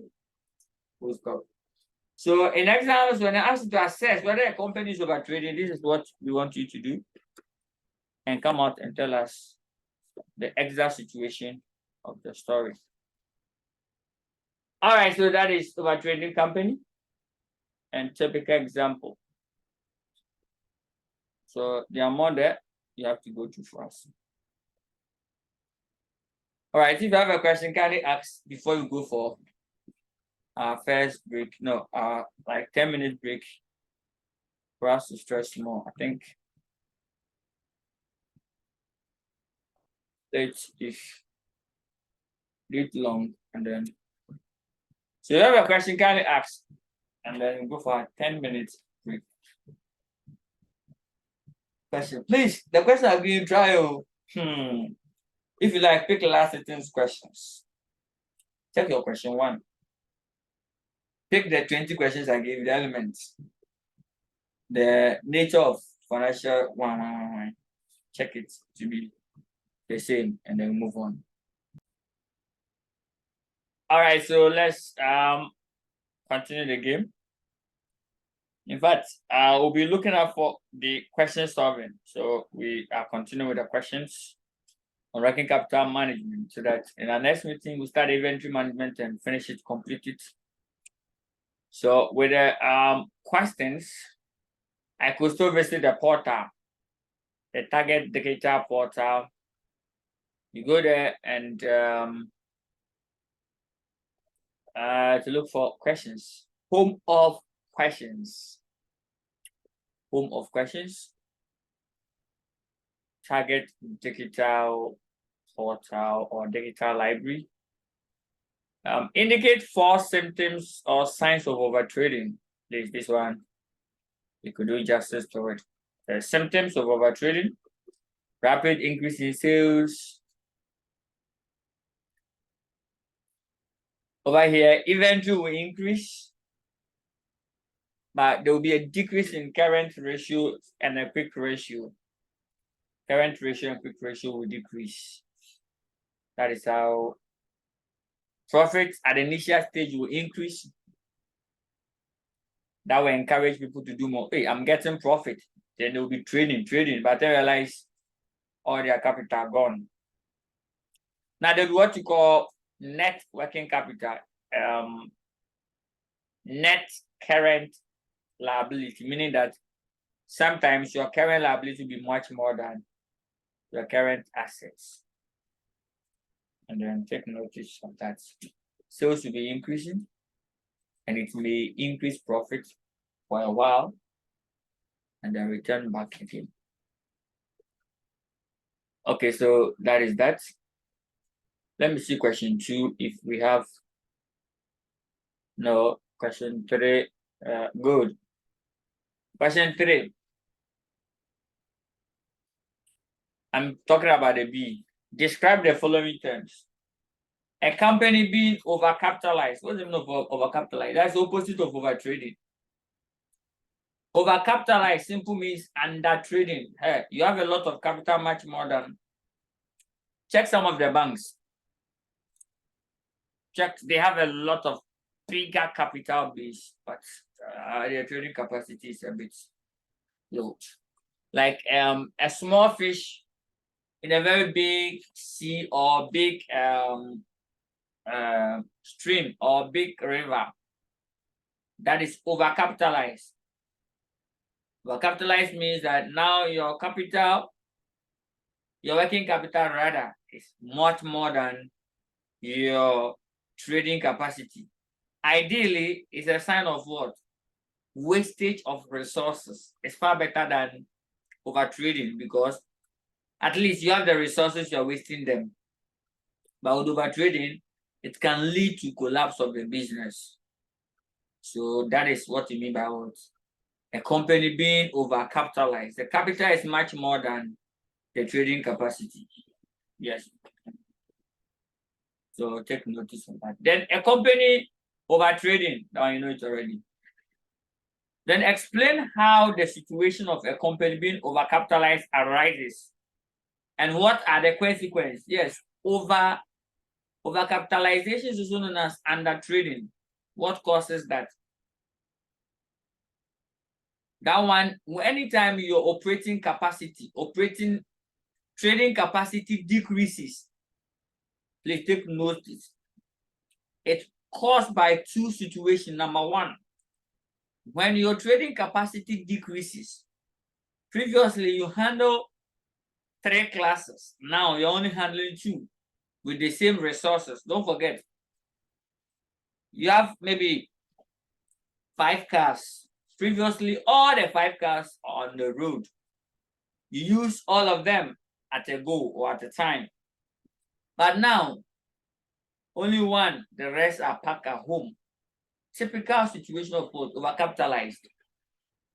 So anytime your working capital, your trading capacity dropped, so decrease in trading capacity, it can lead to. And secondly, increase in working capital can also lead to that. When working capital is on the rise, increasing. So when working capital is on the rise, increasing, it leads to overcapitalization. Good. And then that is how.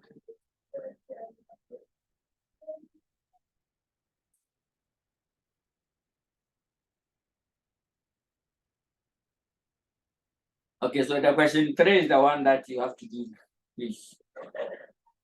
Question 3 is the one that you have to do. Question 4,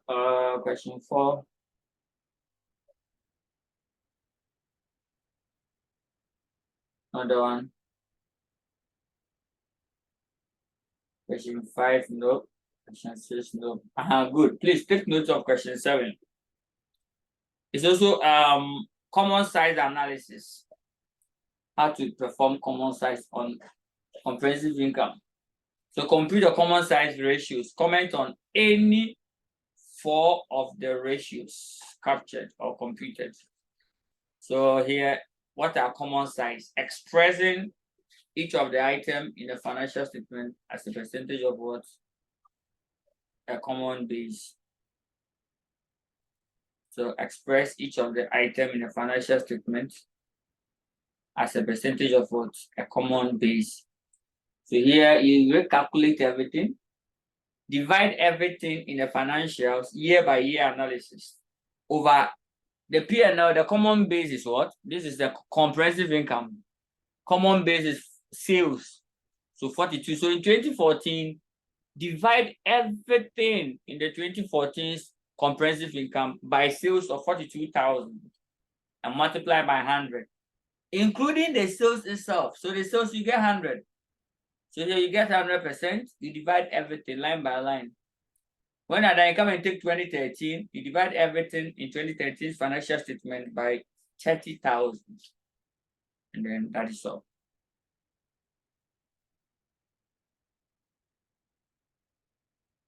So that's the common one. Please, it has dropped twice, 2 times. This is the first one. So you get another one again and you try. So please work around this. And then question 8 is the what you are doing. Question 8. So your work that you have to try. Good. So this is also a ratio. They ask them to compute ratios. And you move on. So here, they ask them to calculate relevant ratios. So using ratios to do it. So try your hands on them. You calculate the ratios as you did from the first one. When you get a ratio, they use it to just write a small analysis and then move on. Question 10 is an interesting one. Explain 3 causes each of the following situation: overcapitalized, overtrading. 3 causes. Believe you can get that for us. So we've talked about it extensively.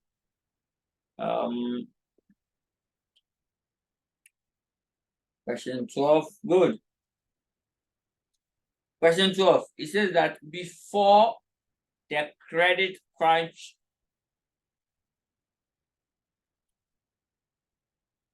tenanted pub firms borrowed cheaply in order to buy up back the street boozers. But the debt crisis and then the resulting slowdown have left the company industry nursing hangover from hell. Hangover from hell. What a wow. Financial terms, November 27th and 28th, 2010. That's what they publish. Quote and unquote. Now, required, explain the term over trading. So in your answer, show how the financial bucket could diagnose. Diagnose. How do you test for overtrading? I like that. Diagnosis of overtrading. Very important. And then the main symptoms. And then the various causes of such symptoms. And how firms could overcome this situation. That's a remedial action. Everything in here is going for 8 marks. So take notice of that. Very interesting story.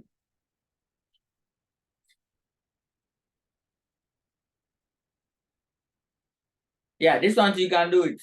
Anytime you see the examiner asking to calculate the company's net working capital and the existing proposal policies, you can do it. It's the same as the one that we did. You just have to get your current assets, get your creditors figure or payable figure, subtract it. That's all. And you are done. So take notice. And then explain the importance of cash conversion cycle in ascertaining the working capital needs of the entity. Yes. So it tells how long we can recoup our what? Investment in inventory into cash through sales. So how will it help? It will help because it will tell us exact time, exact duration that management can recover their cash investment in what? In inventory. So all this are there for you. I'm only reading questions that we've done so far. The rest of the questions we'll do justice to them. As and when we move, we'll do justice. Explain 4 advantages of a company. Advantages a company may derive from proper working capital management. Yes. 4 advantages. Yes, so let me see if I can show you the 4. I think I wrote it somewhere. I wrote the 4 somewhere. Let me see if I can show you the 4. It's here. If you take the material, I think I gave the 4. Yeah, objective of working capital, benefits, working capital management, objective of working capital management, objective of working capital management. Yeah, so you can use this one. Benefit of investing working capital. No, that is.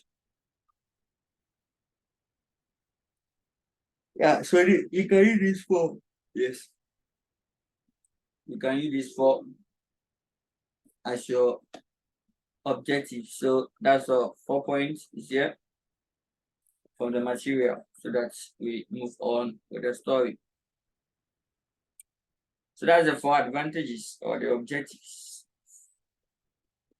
a company can derive from managing its working capital.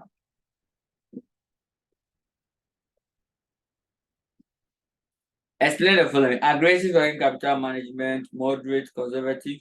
How many marks? 2, 2, 2 each.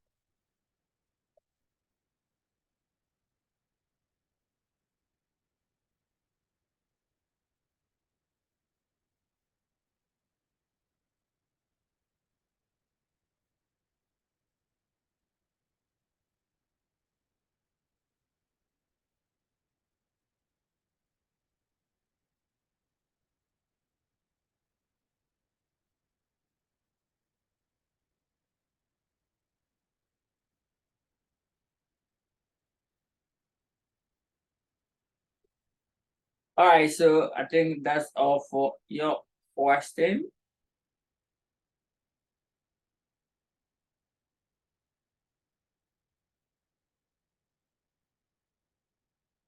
That's all for your questions.